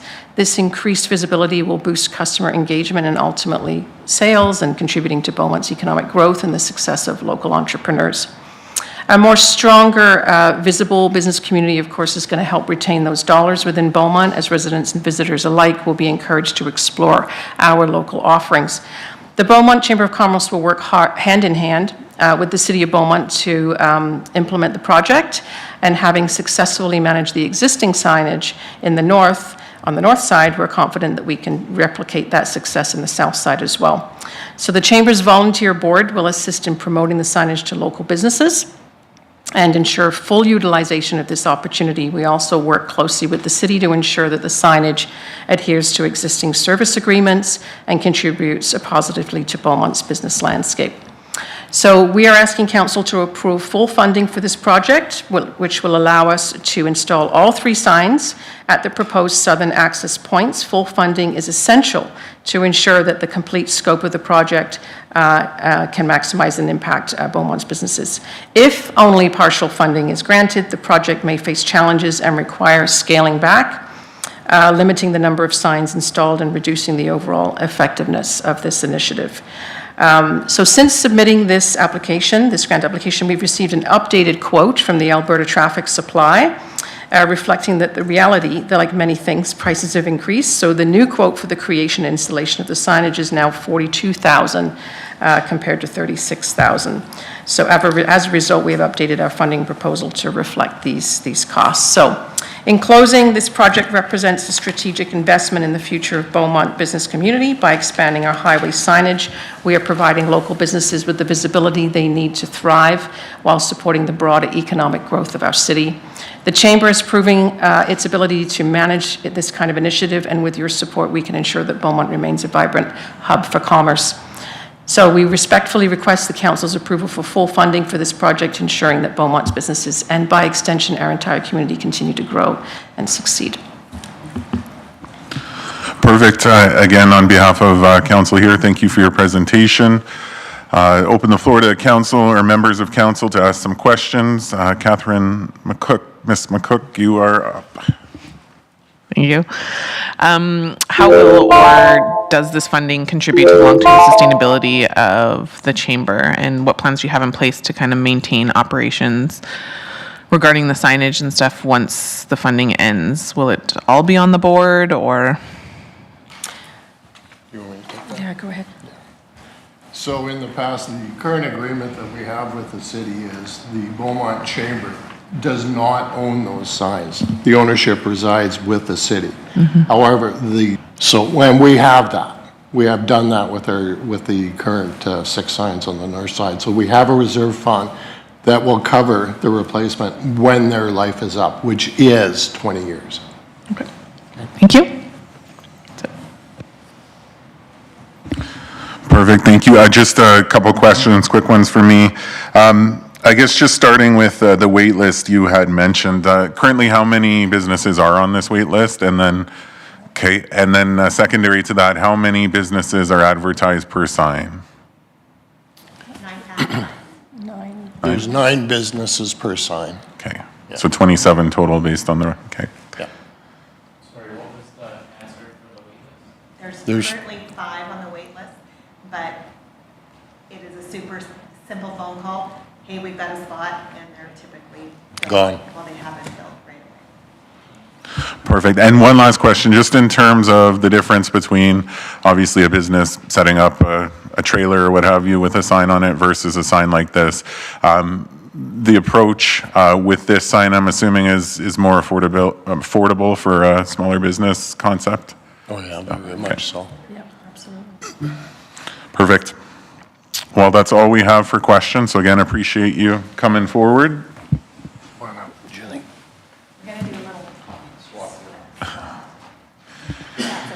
Next group is the Beaumont Winter Indoor Playground. Okay, sorry.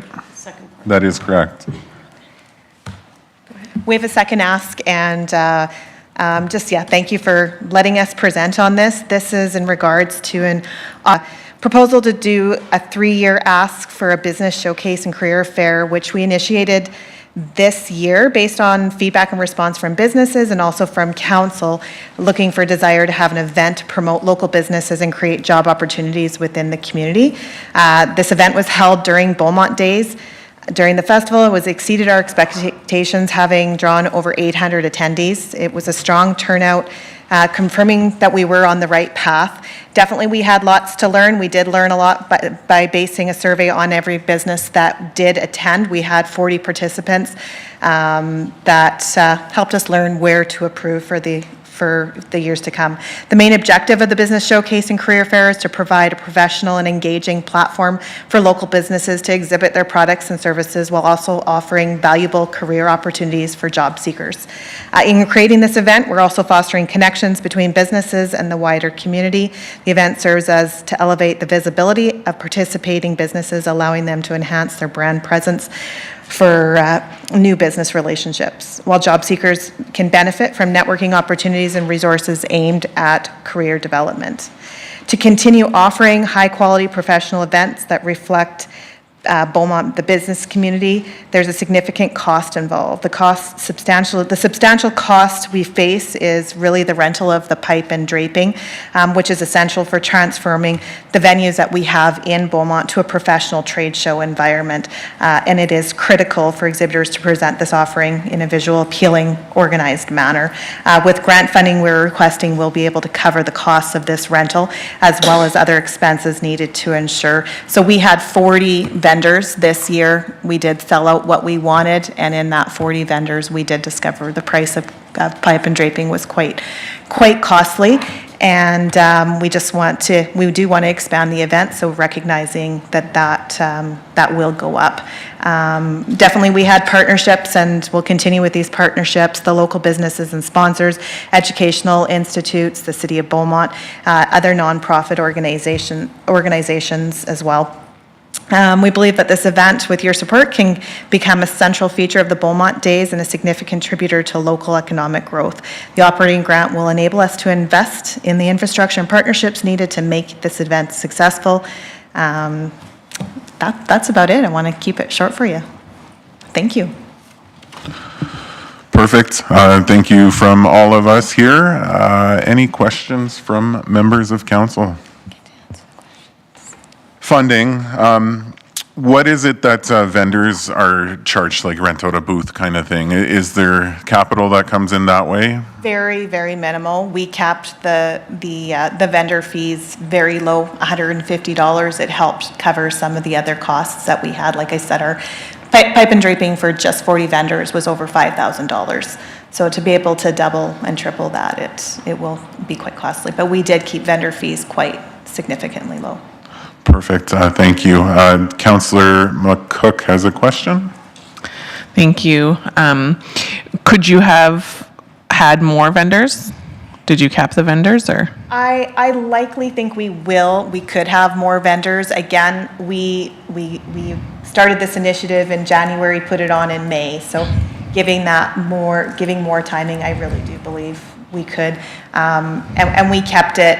It wasn't just Beaumont. There are services that Beaumont doesn't offer, so we were able to draw from our greater region. Okay, thank you. And then can you kind of explain the projected community impact of hosting the Business Showcase and Career Fair, and how do you plan to measure the success of this event in fostering local business growth as well as for the job seekers? Yeah, so we can just the outcome of people coming is probably the biggest, the measure for it. And there's big economic growth by bringing other businesses in, letting everybody know what kind of businesses are available in Beaumont. Some people are very unaware. The home-based business is something that being captured in this career fair, and that's sometimes hard to let our community know that we have available. Perfect, thank you. It's also a career fair as well. So, as far as, just trying to keep people within Beaumont, because people do tend to leave Beaumont. So a career fair, answers to those initiatives as well. And yeah, like a hiring fair, so. Great, thank you. Perfect. Thank you for your presentation. Thank you.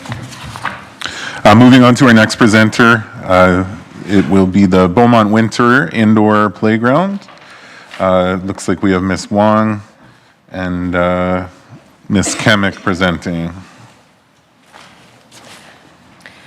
Good evening. My name is Colleen Kwong. I'm the current president for Beaumont Winter Indoor. We're here today to ask for an operating grant of $5,700 per year for the next 3 years. The grant money will pay for our operations, which would include rental space at the Ken Nichols Regional Recreation Center, storage at the Ken Nichols, our P.O. box, our insurance, advertising costs, supplies, and banking fees. Do you want me to, I had a whole what we do, but I'm taking it that you just want our ask. Or do you want to know what we are? You want to know who we are? Okay, good. So Beaumont Winter Indoor Playground has been operating in Beaumont for over 30 years. We began meeting at the KC Hall and then moved to the Ken Nichols. The purpose of indoor playgrounds is to provide a safe, affordable, and inclusive indoor space in colder months for children ages 0 to 5 to play and connect in an unstructured setting. We focus on gross motor play and social development in the winter months when getting outside is difficult, especially for this younger age group. Beaumont Winter Indoor Playground also provides a setting for caregivers to meet, to make community connections in a supportive environment. We're cooperative and encourage ownership and participation in the organization. We believe that some of the unique features of indoor playground are the age group it targets. There are not many programs that focus on these early preschool years. Also that we're an unstructured program, learning through play environment, and which is the focus and is developmentally appropriate for this age group. We focus on keeping our membership fees to a minimum. We're currently about $5 per family per visit because we know that the economy today is very difficult for people to get their kids, for some families, to get their kids involved in programming. That's who we are. Perfect. Thank you for that presentation. Again, on behalf of all of council here, any members of council have questions? I see Councillor Munkoff-Swain. Thank you. Just on your comment about marketing and as part of the ask in here, I find a lot of folks, when they ask, there's not much to do. I'm like, well, have you checked this out? They're like, I never knew. And once they find out, great. Maybe a little bit more around that. Like, how do you propose to use some of that to kind of reach out to broader Beaumont? For advertising? you're Advertising, marketing, sure. Really just, we have postcards that we usually get put up. And what we have found in the past couple of years is that we go to the preschools and we have them put in the preschool kids' backpacks, because that's really we cut off at 5. Right. And so that's our target kind of age. So we distribute backpacks, postcards in backpacks. That's kind of our big expense for advertising. We had an article in the paper, and then most of our other advertising is social media, Right. Facebook, Instagram. You do that. What else? I do that. I think those are our 2 platforms, right? And usually flyers at certain, well, anywhere with a bulletin board, really. So Right. there's also Right, targeted. just flyers, yes. Yeah, I mean, I recognize very hard to attract people's attention with everything else going on, but yeah, I've found that people don't always know that it's there. So No, they don't, which is a little bit perplexing to us, and we've asked people, what do you want us to do?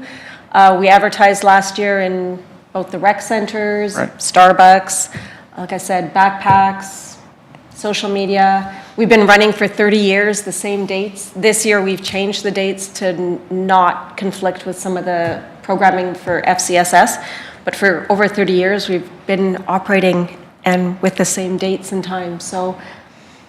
So, thank you. Thank you, Councillor. Councillor Barnhart. Thank you, and I'm glad to finally meet you. I've seen the signs, but I've not really known much about you, so I really do appreciate this opportunity. Why is it winter only? Because we're really just targeting the indoor gross motor for winter.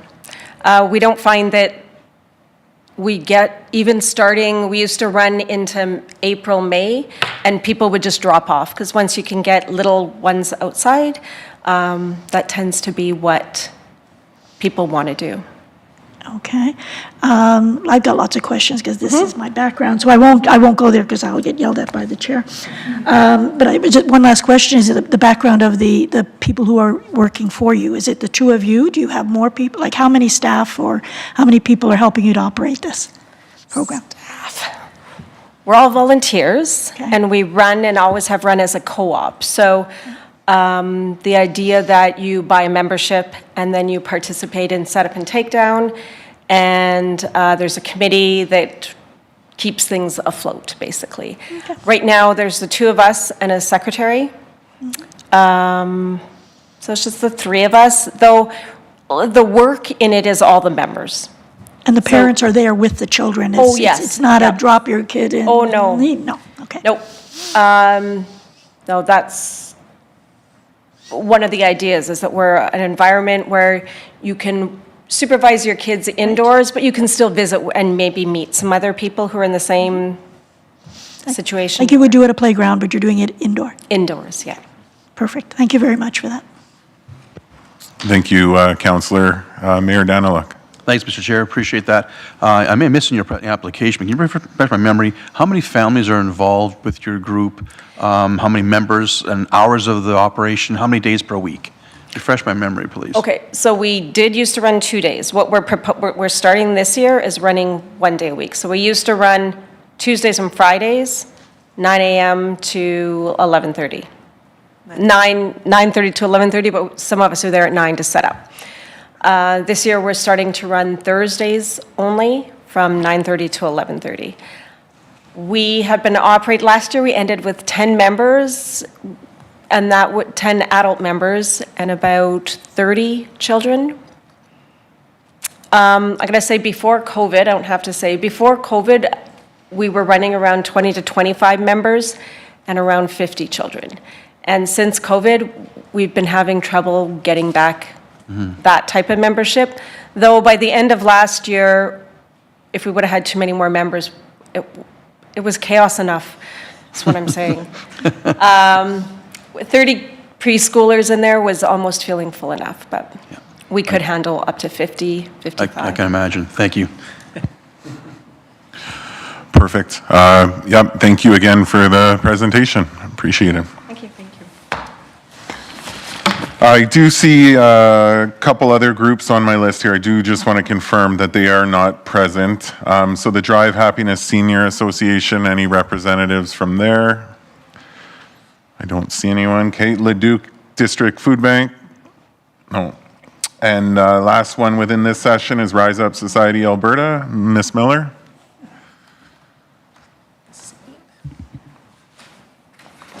Okay.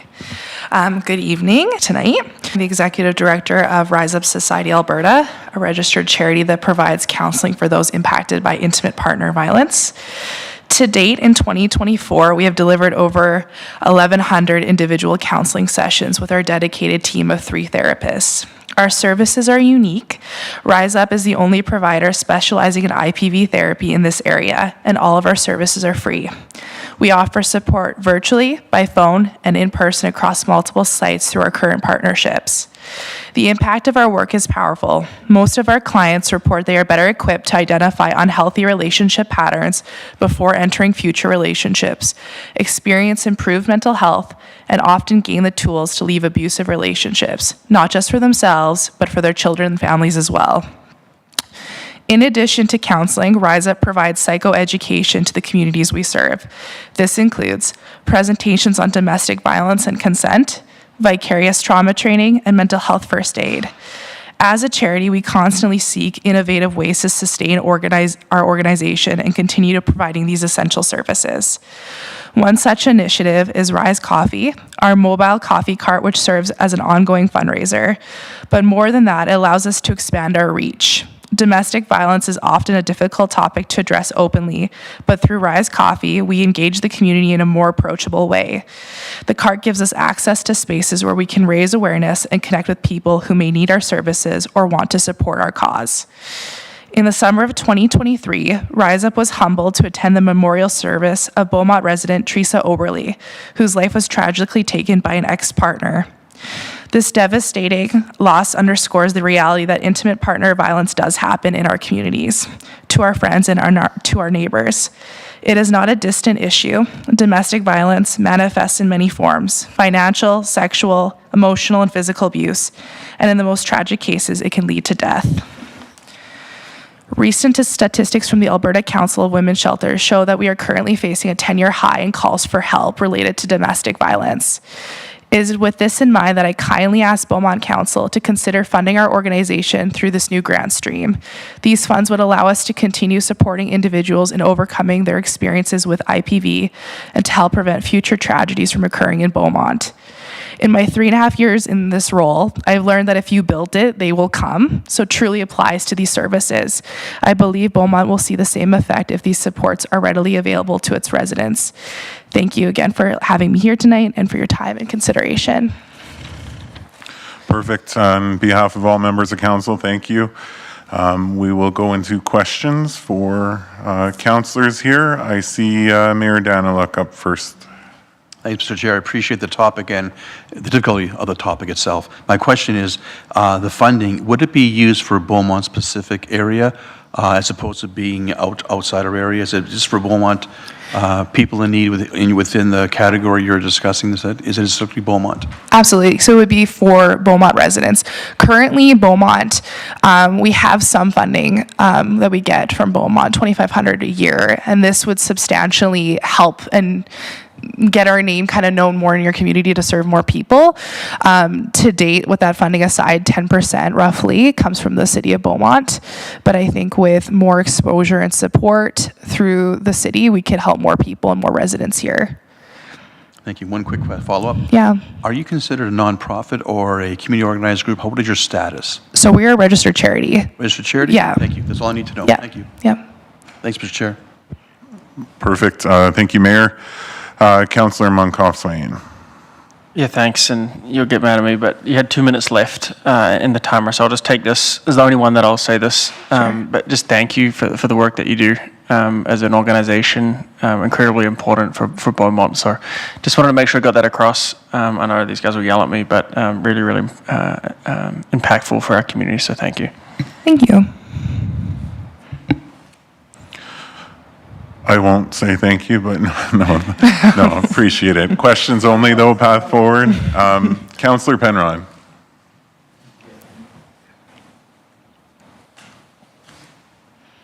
Sorry, there we go. Thank you, Deputy Mayor.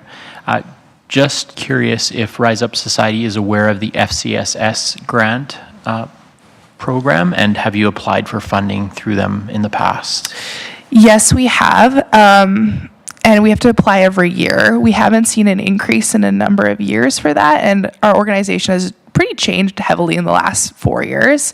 So I think that, you know, we want to diversify where we get our support from, and we're needing that extra leg up just because we're noticing more people are needing us, and most of our referrals are self-referred. So people are finding us, and if we can get more connected with the community itself, I think we're going to see more and more people coming and needing our services.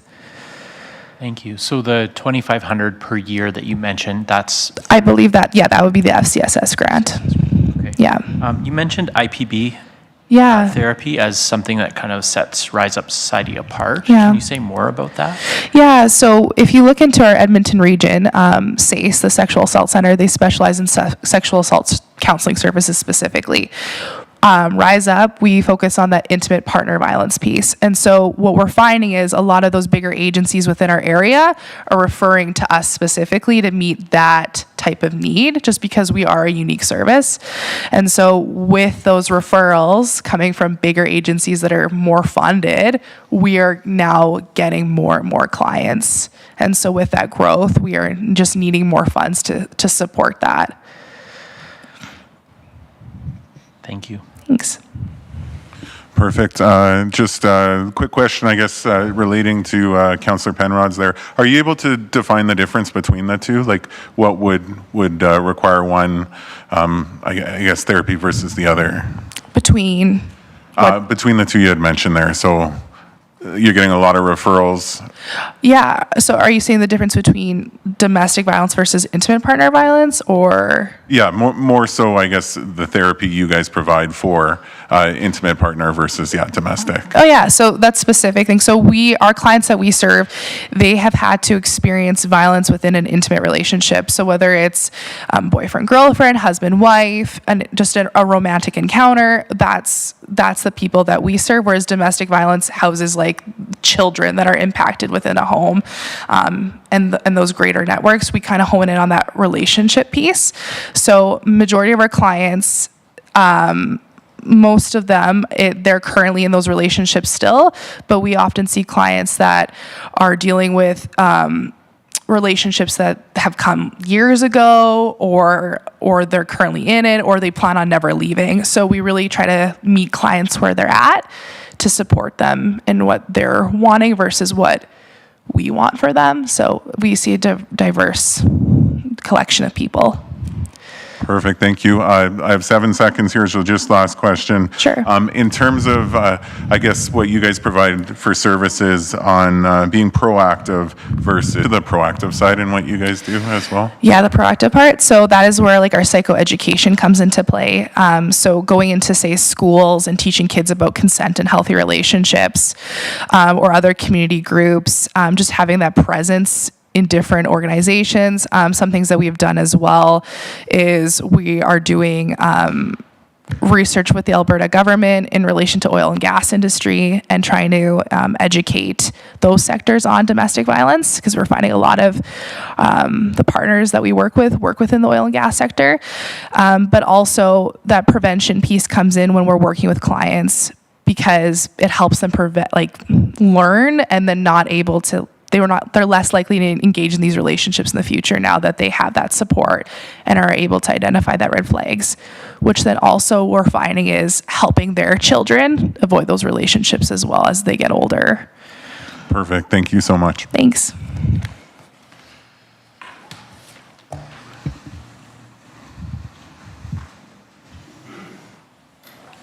Are you guys good with continuing? Yeah. Yeah.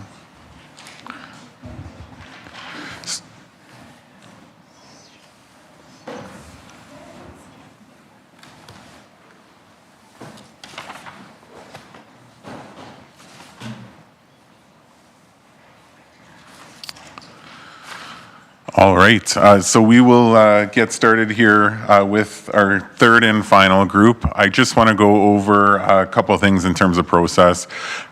So as a total, we've had, or we will be having close to 17 presenters here. So we are focusing on time. Everyone will be provided 5 minutes to present, as well as 5 minutes for council to ask questions. I will be somewhat strict on that timeline, just so that we keep everything in line here.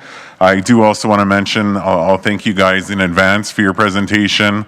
We're opting out, or members of council are opting out of saying thank you after every presentation, just in an attempt to save time. And then I also do just want to touch on the consideration if questions aren't asked. It's not because we're not interested in the subject or the matter you've presented. Likely you're just a really good presenter and you answered all our questions. So my understanding is first presentation is the Beaumont Curling Club, Mr.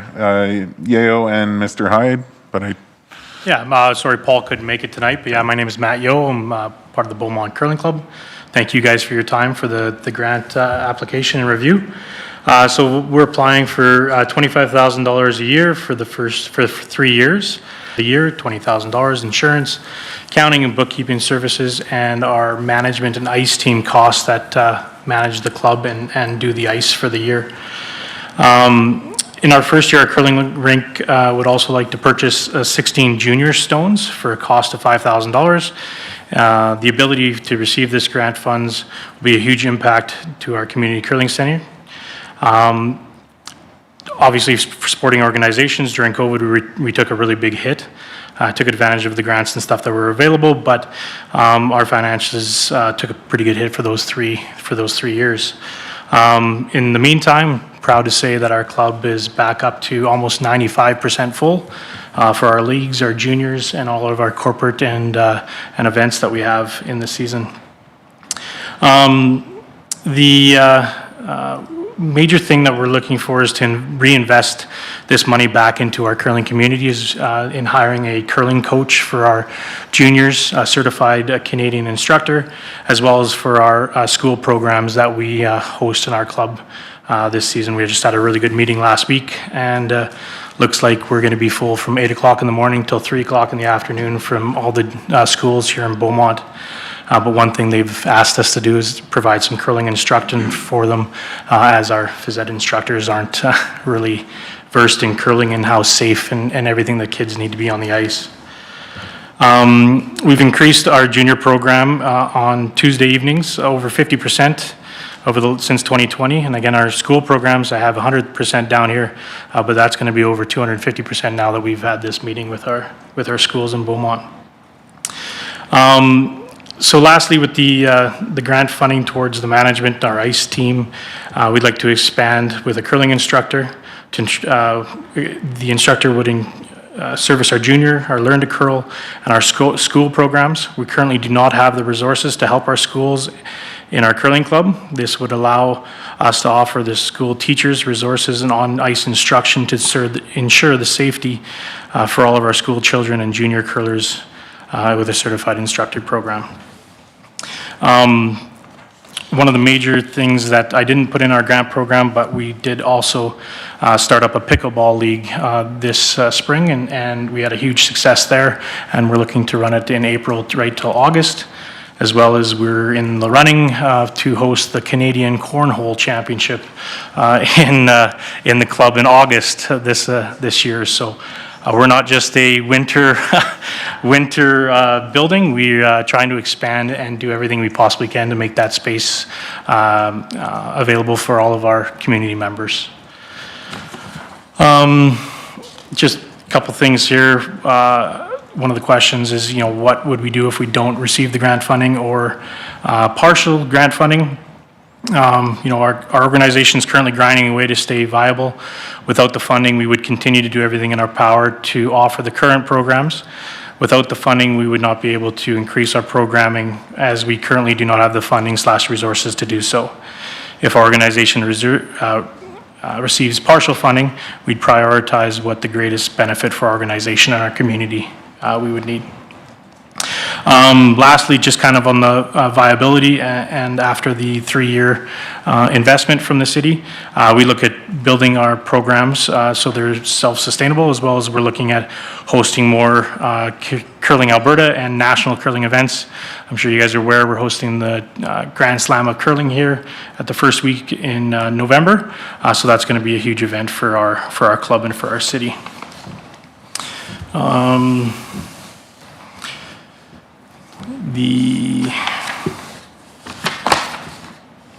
So basically for our expenses, what we want to bring into the club is our new programming for our schools, our juniors, and then we also have a afternoon or morning curling league that we started in a couple weeks. It's going to be open to seniors, mom and stay-at-home moms and dads, anybody that wants to drop in on Tuesday mornings, and also have instruction for that Tuesday morning drop-in league as well for anybody that's in our community that hasn't curled or needs some instruction for that as well. Our curling instructor, and I added this in a little bit later, our pickleball instructor, we paid them with some of our fees at the beginning of the year to try to cover their cost to increase pickleball at the beginning of the year. So we're looking at about $500 to $7,500 for that instructor per season. Our junior rocks. I'll just jump in here, sorry. We are, no, not too much, but if you just want to have a closing statement, Sure. feel free and. Yeah, just with our junior rocks, really important for our little ones. We have a lot of 6 to 9-year-olds curling. They can't get the big rocks down the ice, so we would purchase some junior rocks for our junior program, and our club is getting really busy and looking forward to continuing the growth. So. Perfect, thank you. And just looking for a little clarity, I see that there's 2 asks, one on the operating side, one on the major project side. Does this presentation represent both? So that's the major. Yeah, I think that's probably best if you're okay with it, and then we'll have questions after the fact.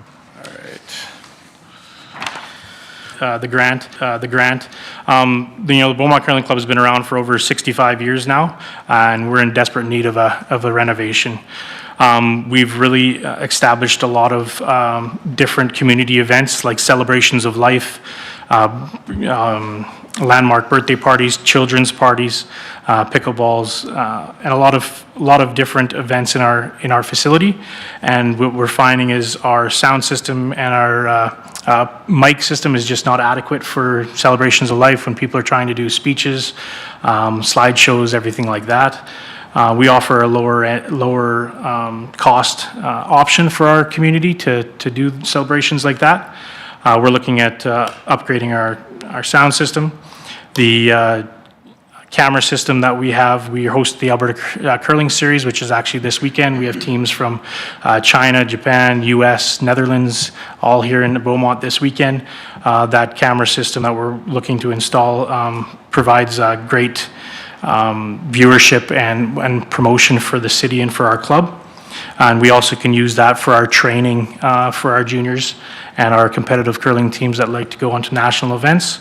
Our 2023 club champion for our men's curling team was actually on TSN here a few weeks ago for the for the club championship that played the US. That was right from Beaumont here.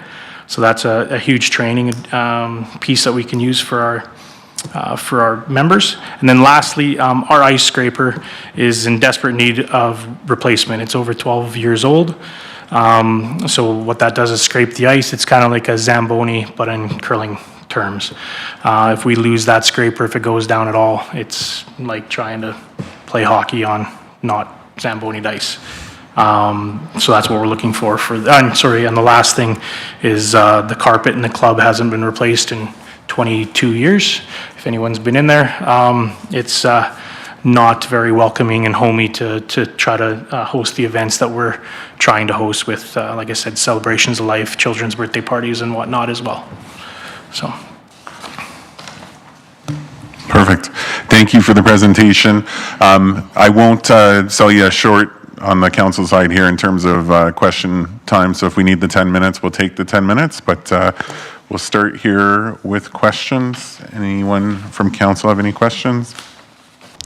How do you touched on it a little bit, but maybe just expand a little bit. How do you foresee the new junior curling stones and junior coach with the expanded youth programming affect participation levels, and how do you plan to kind of promote curling to the younger generations with that? Yeah, so we haven't really promoted curling for the younger generation of less than 10 years old, just because we didn't have the adequate equipment to do so. I went ahead and bought the curling stones personally this year for the beginning of our curlers. So we do have the stones here for our juniors right now. They're using them, and it's been amazing for the youngsters out there. We've actually gained, probably about 6 or 7 kids over the last week of just hearing their friends play about it. With the curling instructor, we do rely on volunteers for our junior program that aren't certified and aren't coach ready. With this, we'd like to offer that for the coaches to go get certified through Curling Alberta. That's a fee, obviously, and we'd like to cover that as a club to make sure our volunteers are certified and able to do so. And then hiring a curling instructor, having that next layer of expertise to really promote.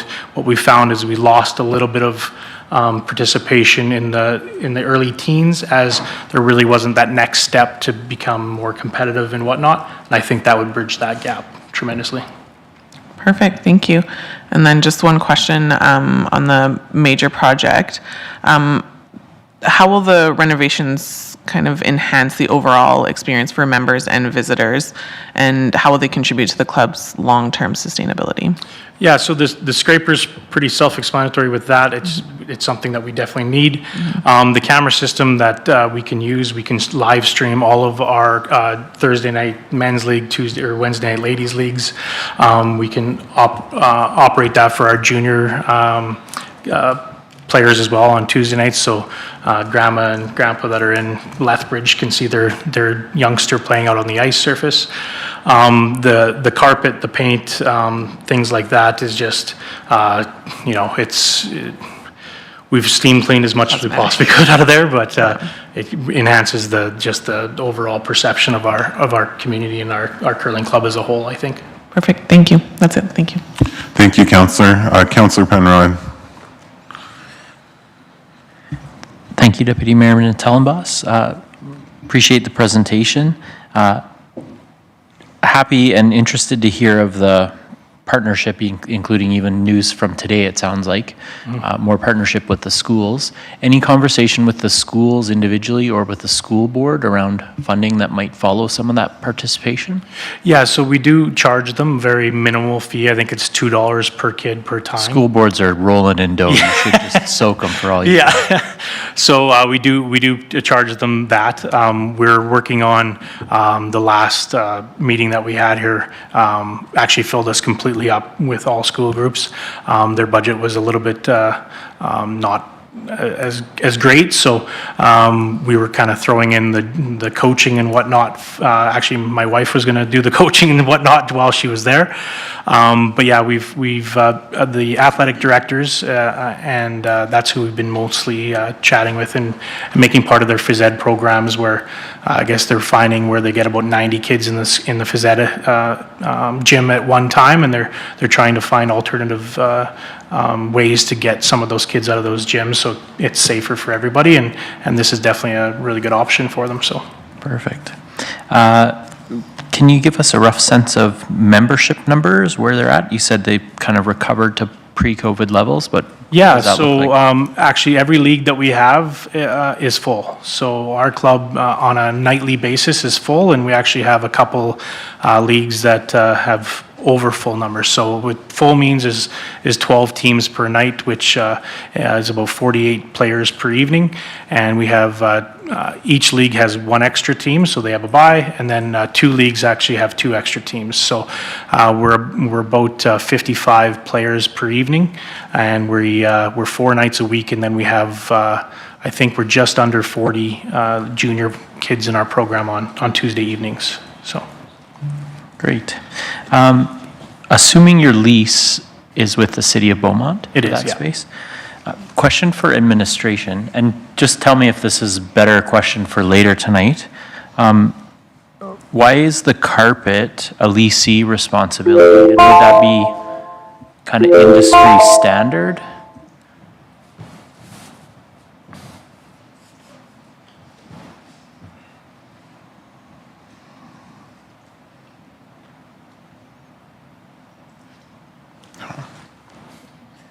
My apologies, No, Mr. no worries. Suter, Yeah, you're good to go. Thanks for the question. I don't know offhand, Councillor Penrod, but I can access that and try and answer that a bit later here. Appreciate it. Helps, yeah.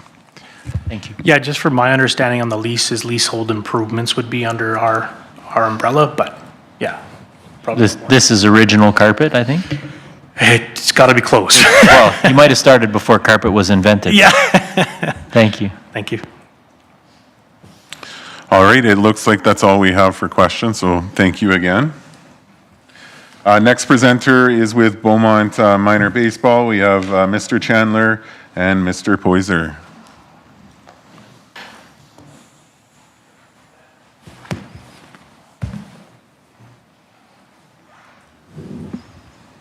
Thank you. See, my time has started, so I'll get going. No, not yet. Not yet, okay. It's like a pitcher with the pitch clock on there, that's right. Time, appreciate the opportunity to be here. My name is Warren Chandler. I'm the president of Beaumont Minor Baseball, and beside me is my colleague Brant Poyser, our general manager. We're here today because our association is bursting at the seams. So we were here a few years ago to ask for city support for an exciting grant we applied for with the Blue Jays. We got that grant and we've built a beautiful facility that this city can be very proud of, that recently hosted 100 girls from all over Alberta with the Blue Jays Academy for the first ever all-girls female academy program. We're hopeful that'll become an annual event. There are some great facilities around this community, and all of those are at maximum capacity. But one of the dark secrets of being a youth sports organization and being a parent, and many of you will understand, is when it comes to the younger age levels, as a parent it always becomes, and a coach, it becomes a process of, we just got to get through it. That's what you get told when you bring your 4-year-old to a youth baseball program. Just got to get through it, get through the tough years, and then you'll get to the fun part, right? When it gets to be real baseball. But you see, we're doing it wrong. Because I have a 13-year-old that I coached when he was 4, and I just got through it. And now I have a 4-year-old, and I can't wait to get back into it. But the problem is, we don't have enough space for our 5, 6, 7, 8, 9-year-olds.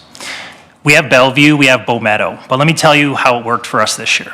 I double-stacked our teams twice on Tuesdays and Thursdays, which is the only days we got the field for. I double-stacked teams that had to come out at 5 to go to 6:30, and then from 6:30 to 8. So at one time on Bow Meadow, I had upwards of 50 9-year-olds running around. Imagine that logistics. But more than that, our kids are playing on substandard fields. It's no insult to the Parks Department, who does a fantastic job on our fields, but these fields were never designed for constant use for kids to play baseball. We want to change that. We're asking for a major capital grant, project grant, to build a diamond right over here in J. LaPointe that our 9-year-olds, our 8-year-olds, our 6-year-olds, and our 7-year-olds can use. This diamond will be unique and specific to them, and it'll be of the same quality that our older kids get to use.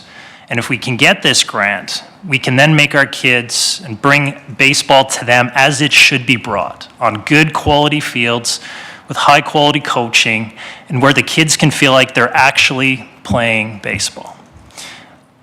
We will never turn down an open field in this community, and we'll use everything we can get. When we go to Bellevue, we have typically every night, we'll have upwards of 40 to 50 kids on that field at one time. Every year, our parents tell us the same thing. We need more space for our younger kids. They constantly see us as a baseball association focusing on the competitive side, the 11s, the 13Us, the 15Us, because that's high quality, high performance baseball where you see results because we're playing games against other communities. But what about the kids who just are starting out, don't even know how to throw a baseball? We need some space to give them that opportunity. So I'll end with what I always tell my kids when I coach them at a young age. You see, being a president of Beaumont Minor Baseball is a real honor. But other than being a father, the greatest title I've ever been called is coach. And the thing about baseball that I tell every single kid and their parents, because many times the parents need to hear this too, is the secret of baseball is that it's hard. And it's supposed to be hard. You see, the entire game is designed to make kids fail. Whether you strike out, you make an error, the entire point of the game is that even if you can achieve 30% success, you're a Hall of Famer in Major League Baseball. But you see, kids are all or nothing, as are their parents. That's why parents are always saying, oh, I don't know if I should keep playing baseball. It's so hard on my kid. But that is why kids should play baseball. And that's why they should start when they're 4 years old, because we got to teach them how to fail. And so the point of what I'm trying to say is, I know your decisions tonight are hard. There's a lot of groups here that probably deserve as much money as we are asking for. But what we're trying to achieve here is we're trying to achieve a dream that we have, which is bringing baseball to more and more people. You see, our association, we're at about 460 kids. 75 of them are girls. That was 0 a few years ago. Our program gets bigger every single year, as does this community. That's something we should all be proud of. This community continually hits above our weight. And we want to keep doing that. And we want to keep doing it at younger ages. We're bringing in a 5U program this year that we're very excited about, which is another program that we don't have any space for at this point. So I'll just end by saying, really appreciate your time. We're going to keep doing amazing things. We're just asking for a little help so that you can give us a place where we can do that. Thanks for your time. Perfect. Thank you for the presentation from all of us. I'll open the floor to members of council for any questions. Thanks for the presentation. Very passionate, as always. Help me understand. So the ask is for 50K.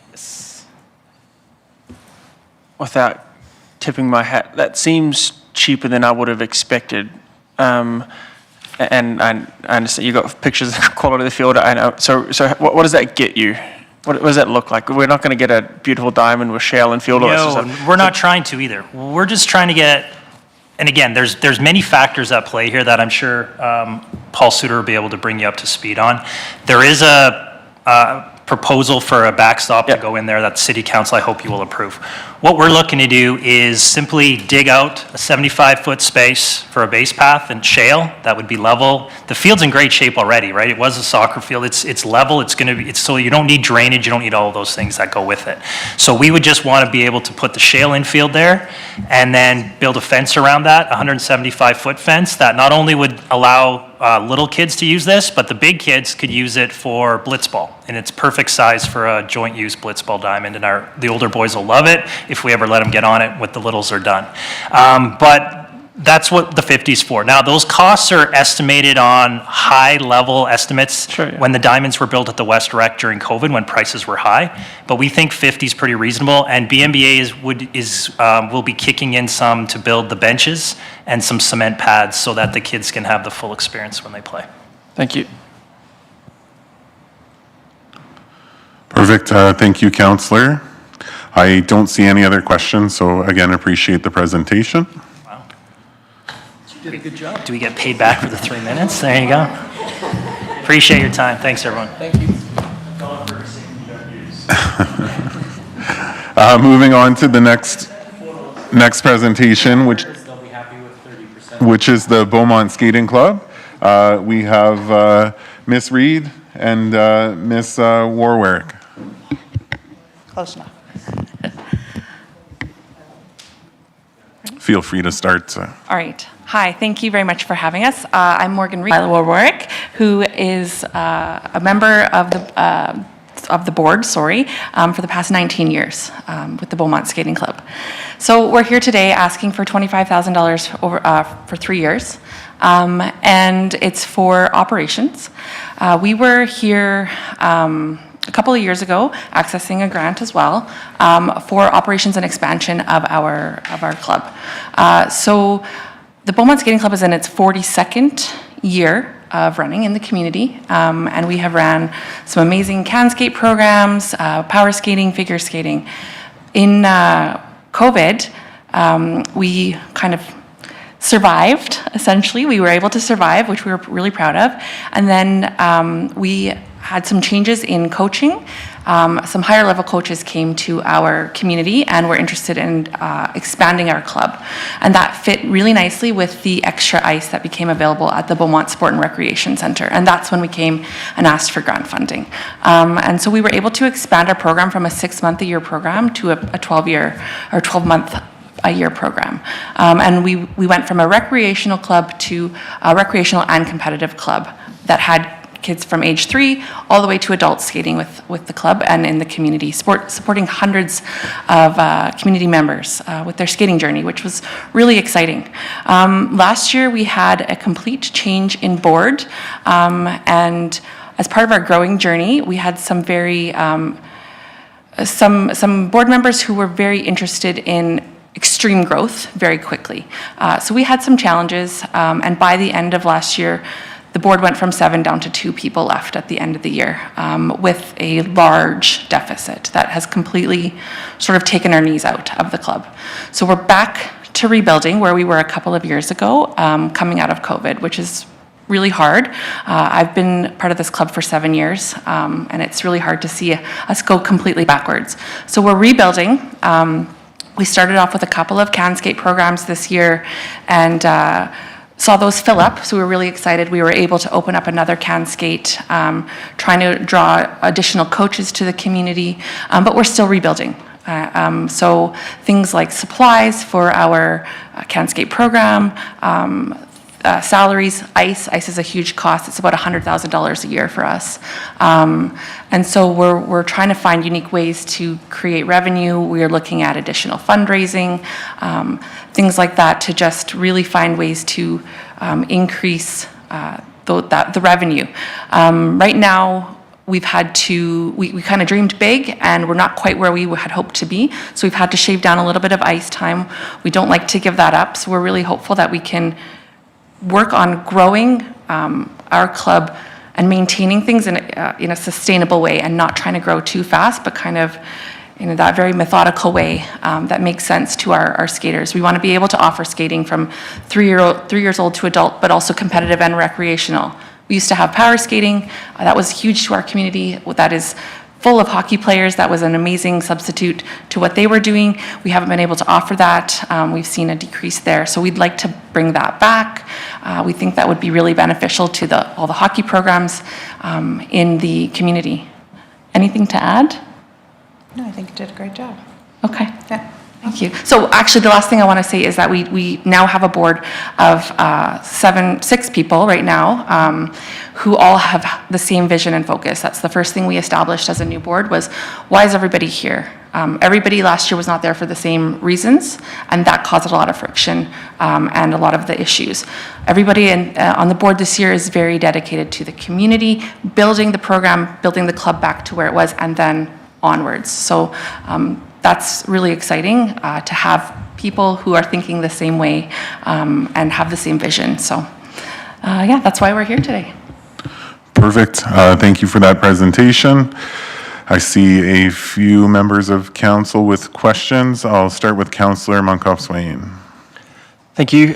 Blaine, the challenges you've had over the last little while, different words, so I appreciate the professionalism of coming here. I know you warned everyone as you're going through this process and the commitment to stay with it for the good of Beaumont skating, so thanks for that. The question as I was going through your presentation, listening to that and reading on it, you talk about unique ways. You know, what I find interesting, and I'll ask the same question of administration later, kind of seeking operational dollars to help pay for things, you know, predominantly a lot of it ice time, right? So on the one hand, the city's charging you ice time at a rate over here, and now you're asking for dollars to help pay for that ice time, and we're using taxpayer dollars to help provide that grant, right? So have you had those conversations with the administration around maybe just cutting out the middleman and reducing the ice time? Have you had those discussions of reducing the cost of the ice time? Not yet, but that's definitely something we would absolutely explore. That's a great idea. And I'm sure Paul is freaking out over there. I'm not suggesting it. I'm not making policy. I'm just asking, when you're talking about unique ways, right? Like you've got a cost here, and we're using taxpayer dollars to raise taxes to help pay for that cost. And so I was just curious if that had come up, but I'll leave it there. Like I said, I'll wait for our conversation with the administration now. We are literally looking for any way to save 5 cents here and there anyway, so that any suggestion I'll take, so I appreciate it. Perfect. Thank you, Councillor. I see Mayor Daniluk. Go ahead. Thanks, Mr. Chair. A couple quick questions. How many skaters in your program, and how many days a week do they skate? And they only skate here in Beaumont? Do you have to rent ice outside Beaumont for your program to have its capacity? So I'm not 100% sure on the numbers, but we have, I would say 150 to 175 can skate, pre-can, learn to skate children, and maybe about 20 to 25 figure skaters. So just shy of 200, I would say right now. We have the capacity to do more and build that in. Right now, we do have skating Monday through Saturday. So after school on Monday through Friday, and then Saturday mornings until, I think, about noon, or 11:30, yeah. Okay. And, sorry. Last question, ice time only in Beaumont? Do you have to Yes. rent ice outside of Beaumont? It's ice only in Beaumont. So right now, we have a pre-novice competitive figure skater who needs about 11 ice times per week, and we are just meeting that / slicing that down a bit. So in order to meet her needs, she might have to leave the community soon to access other ice. But nobody has to yet leave the city. Thank you. Perfect. Thank you, Mayor. Councillor Penrod. Thanks, Deputy Mayor. Question, especially with the vision to include power skating going forward, do you currently use any of our outdoor ice? No, we don't currently use outdoor ice. Would that be a possibility with power skating? I have a hockey player too in my household, so I just know the weather is so intermittent, right? So when they register and it's, a 10-session program, and then, two of the classes or sessions are minus 35 with the wind, it's hard to then have a backup, or then it causes that ripple effect of, reimbursements for those missed classes and things like that. We haven't entertained that at all. If we ever get the stars aligned for a mild winter here, could be definitely something we could do for sure. Okay, thank you for that. Do you have, no, that's okay. I'll find a different way to get that answer. Thank you. Okay. Perfect. Thank you, Councillor. Just one question. You guys had spoke kind of to the current status of the program versus previous status, and you've mentioned that you've gone slightly backwards. What does the program look like now? I know you mentioned Kenscape, but do you guys still provide, is it still competitive, or is it just recreational? Yeah, it's competitive. So we have our 3-year-olds, our kind of preschool learn to skate. We have our learn to skate for a bit older kids. Then we have recreational figure skating as well as competitive figure skating up to essentially like a provincial level figure skating. Perfect. So when you talk about going backwards, was that in terms of participation or funding? Yeah, like numbers, registration, less kids, less opportunity to have classes available, and coaches. And an over expenditure on ice, to be honest with you, underutilized ice, but then they weren't, and obviously different leadership, but weren't financially responsible in regards to canceling. So it really did set a club back that's built up, and just because of my 20-year history, but 40 years we were very well at putting a nest egg away, to then have that very much depleted or near drained over the last year. So it is truly in its rebuilding stage. Perfect. Thank you. Thank you very much. With that being said, we are on to our last presentation. Excel Artistic Swimming, and as presenter we have Miss Monroe.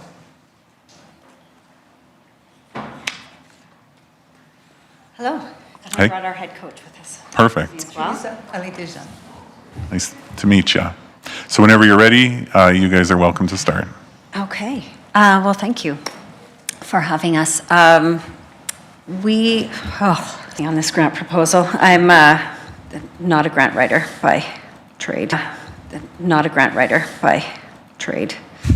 So Excel Artistic Swimming, formerly Synchronized Swimming, the old name. We offer a very different kind of activity, sort of puts together dance, gymnastics, and swimming all in one. We have been in Beaumont for the last 10 years, growing our recreational and competitive programming, and now we have athletes both on our provincial and national team. From Beaumont, we have 22 swimmers here in Beaumont, and we would like to use our grant, $7,500 the first year, $10,000 and $10,000, to grow our program by 5% annually over the next 3 years. We have currently one space, maybe two, but probably one in our pre-competitive advanced pre-comp program. And we have room to maybe put in a 10 and under competitive team for provincial competition. And then we would be maximizing our time. We use our pool here 3 days a week for most programs, and our higher competitive teams swim here twice a week and once at the Meadows in Edmonton. We have a variety of swimmers. Excel Artistic Swimming has one of only 3 programs for adapted swimmers with cognitive and physical disabilities. That program is growing massively. Sorry, I'm very nervous. And our club is very welcoming of those swimmers. What's kind of caught us is we need to put a new sound system in, because you can't swim to music if you can't hear it underwater. So we need to buy a new sound system. That's the main cost for this year, in addition to advertising. The other things that we're going to use our money for is pool time for both land drill and pool time for our swimmers, and to subsidize costs for our low-income families and new immigrant families from Beaumont. Only our Beaumont athletes will be subsidized with this grant money. We will not be using it with our Edmonton athletes at all. We would also like to,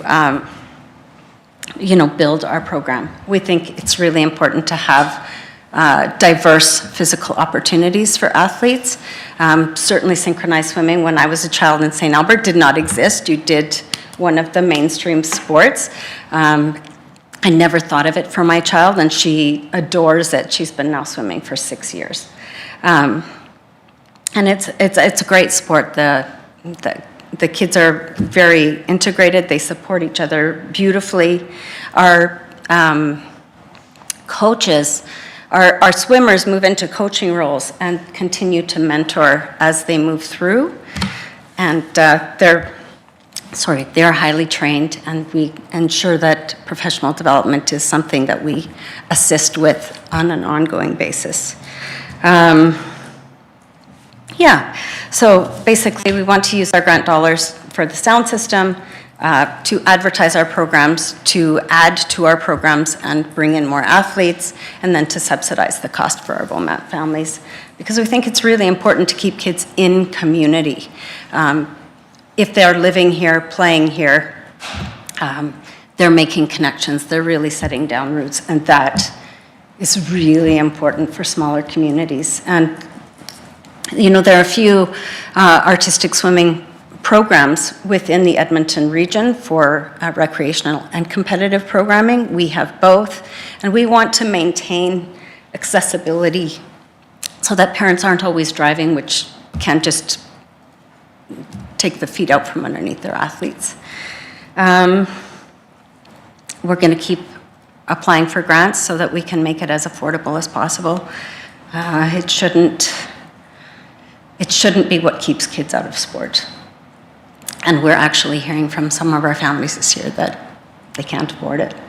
And so, as the revenue board member, I just keep writing grants and asking for money so that we can keep kids in sport. And that's all. Perfect. Thank you for that presentation. I know it's sometimes tough, but you did great, especially considering you didn't use your cheat sheet too much, so good work. I'll pass it on to members of council for questions. Thank you. I see Councillor Penrod. Thank you. I know it's in here because I remember seeing it, but can you just help me out for my notes? What is the cost of the sound system that you're requiring? $5,000, $5,150. I have it down. I wrote it down, but I think it's $5,150.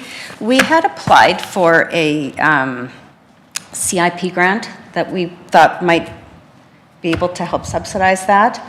We haven't heard anything from CIP. We're still waiting and waiting. But it is a potential that we could also have some the sound matching system, grants. The sound system is from the beginning of the club here in Beaumont, 10 years, so it's rusted. Mhm. It's got some microphone input does not work and stuff like that. So with the chlorine, it's a very problematic situation, and that will likely be won't be able to be used soon. So that's why we are looking into a new one. Okay, thank you. And you mentioned that you have other grants pending. I see in your report here, you've got grants out with Jumpstart. Yeah, we got $5,000. CIP is from Community Jumpstart. Initiatives Program? Yes, yeah. And we have sports the physical. the SPAR grant that we've applied for. We are also putting in a grant request through to Suncor and the Edmonton Oilers Community Foundation. Hopefully, it's an unusual year for us. Every pool that we use is closed for renovation this year. And so we're losing our U of A pool for a while. We're using the Commonwealth pool in Edmonton. This pool was closed for a little while. And so both of our competitions this year are out of the city. Usually one is here. This year, we're traveling to Grand Prairie for one and Lethbridge for one, which is taking our costs for our families, it's making them ridiculous. Because for our club alone, we need 40 rooms. And then the Calgary clubs and the other clubs are also having to get, there's such limited space, and the transportation and housing for our families is. Thank you for sharing that yeah. detail. That's an extra Huge. bit that didn't necessarily come through in the proposal, but it's good to be able to consider that. Thank you. You're welcome. Perfect, thank you. It may come as a surprise, but I'm not much of a synchronized swimmer. But I do have a question in terms of that sound system. What does synchronized swimming look like without a sound system? You say you have an older system. If it goes, what does that look like? So we have an underwater system that plays music underwater. So we have the above system and the underwater one. So they are always synchronized so that they can do the movements independent of where their head is in or out of the water. So that's how the sound system looks basically. And we have a mic to talk to the swimmers and instruct them as they are upside down. Perfect. So if that goes, because you have an older model, what does synchronized swimming look like? It would be very difficult for athletes to practice their routine in line with the music. Often what the coaches will do is they have a big metal stick and they just hit it, sort of like a metronome to help the athletes count the routine, but yeah, you can't. It will be very unsynchronized. Perfect, thank you. Awesome. Well, that's all we have for questions from council. I appreciate your presentation. Thank you. Thank you. Thank you for the opportunity. Thank you.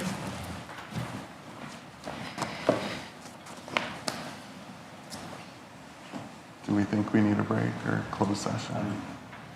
5? 2 minutes. Can we get to closed session? Yeah. I'll just bring that now. I'll just bring in closed session and people take a break. Yeah, Madam Clerk, are we good to take a quick 5-minute recess before we go into closed session? Yeah, thank you.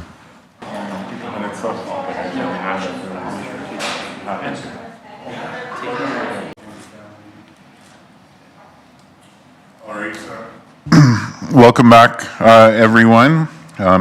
As we're aware, we ran through a couple presentations. We're moving on to the next item on our agenda, which is a closed session.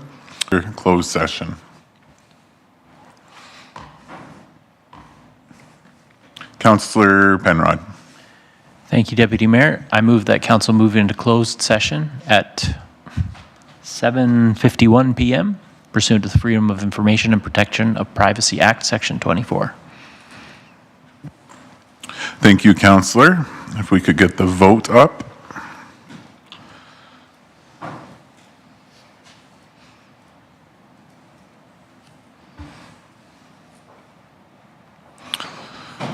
Thank you. Vote carries unanimously at 6-0.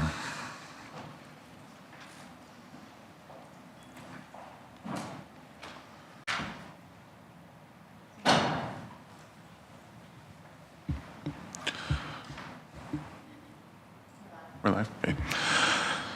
Good evening, everyone. Just finished up coming out of closed session here, and that brings us to the last stage of the meeting, which is adjournment. So we will be adjourning this meeting at 9:10 p.m. Thank you, everyone.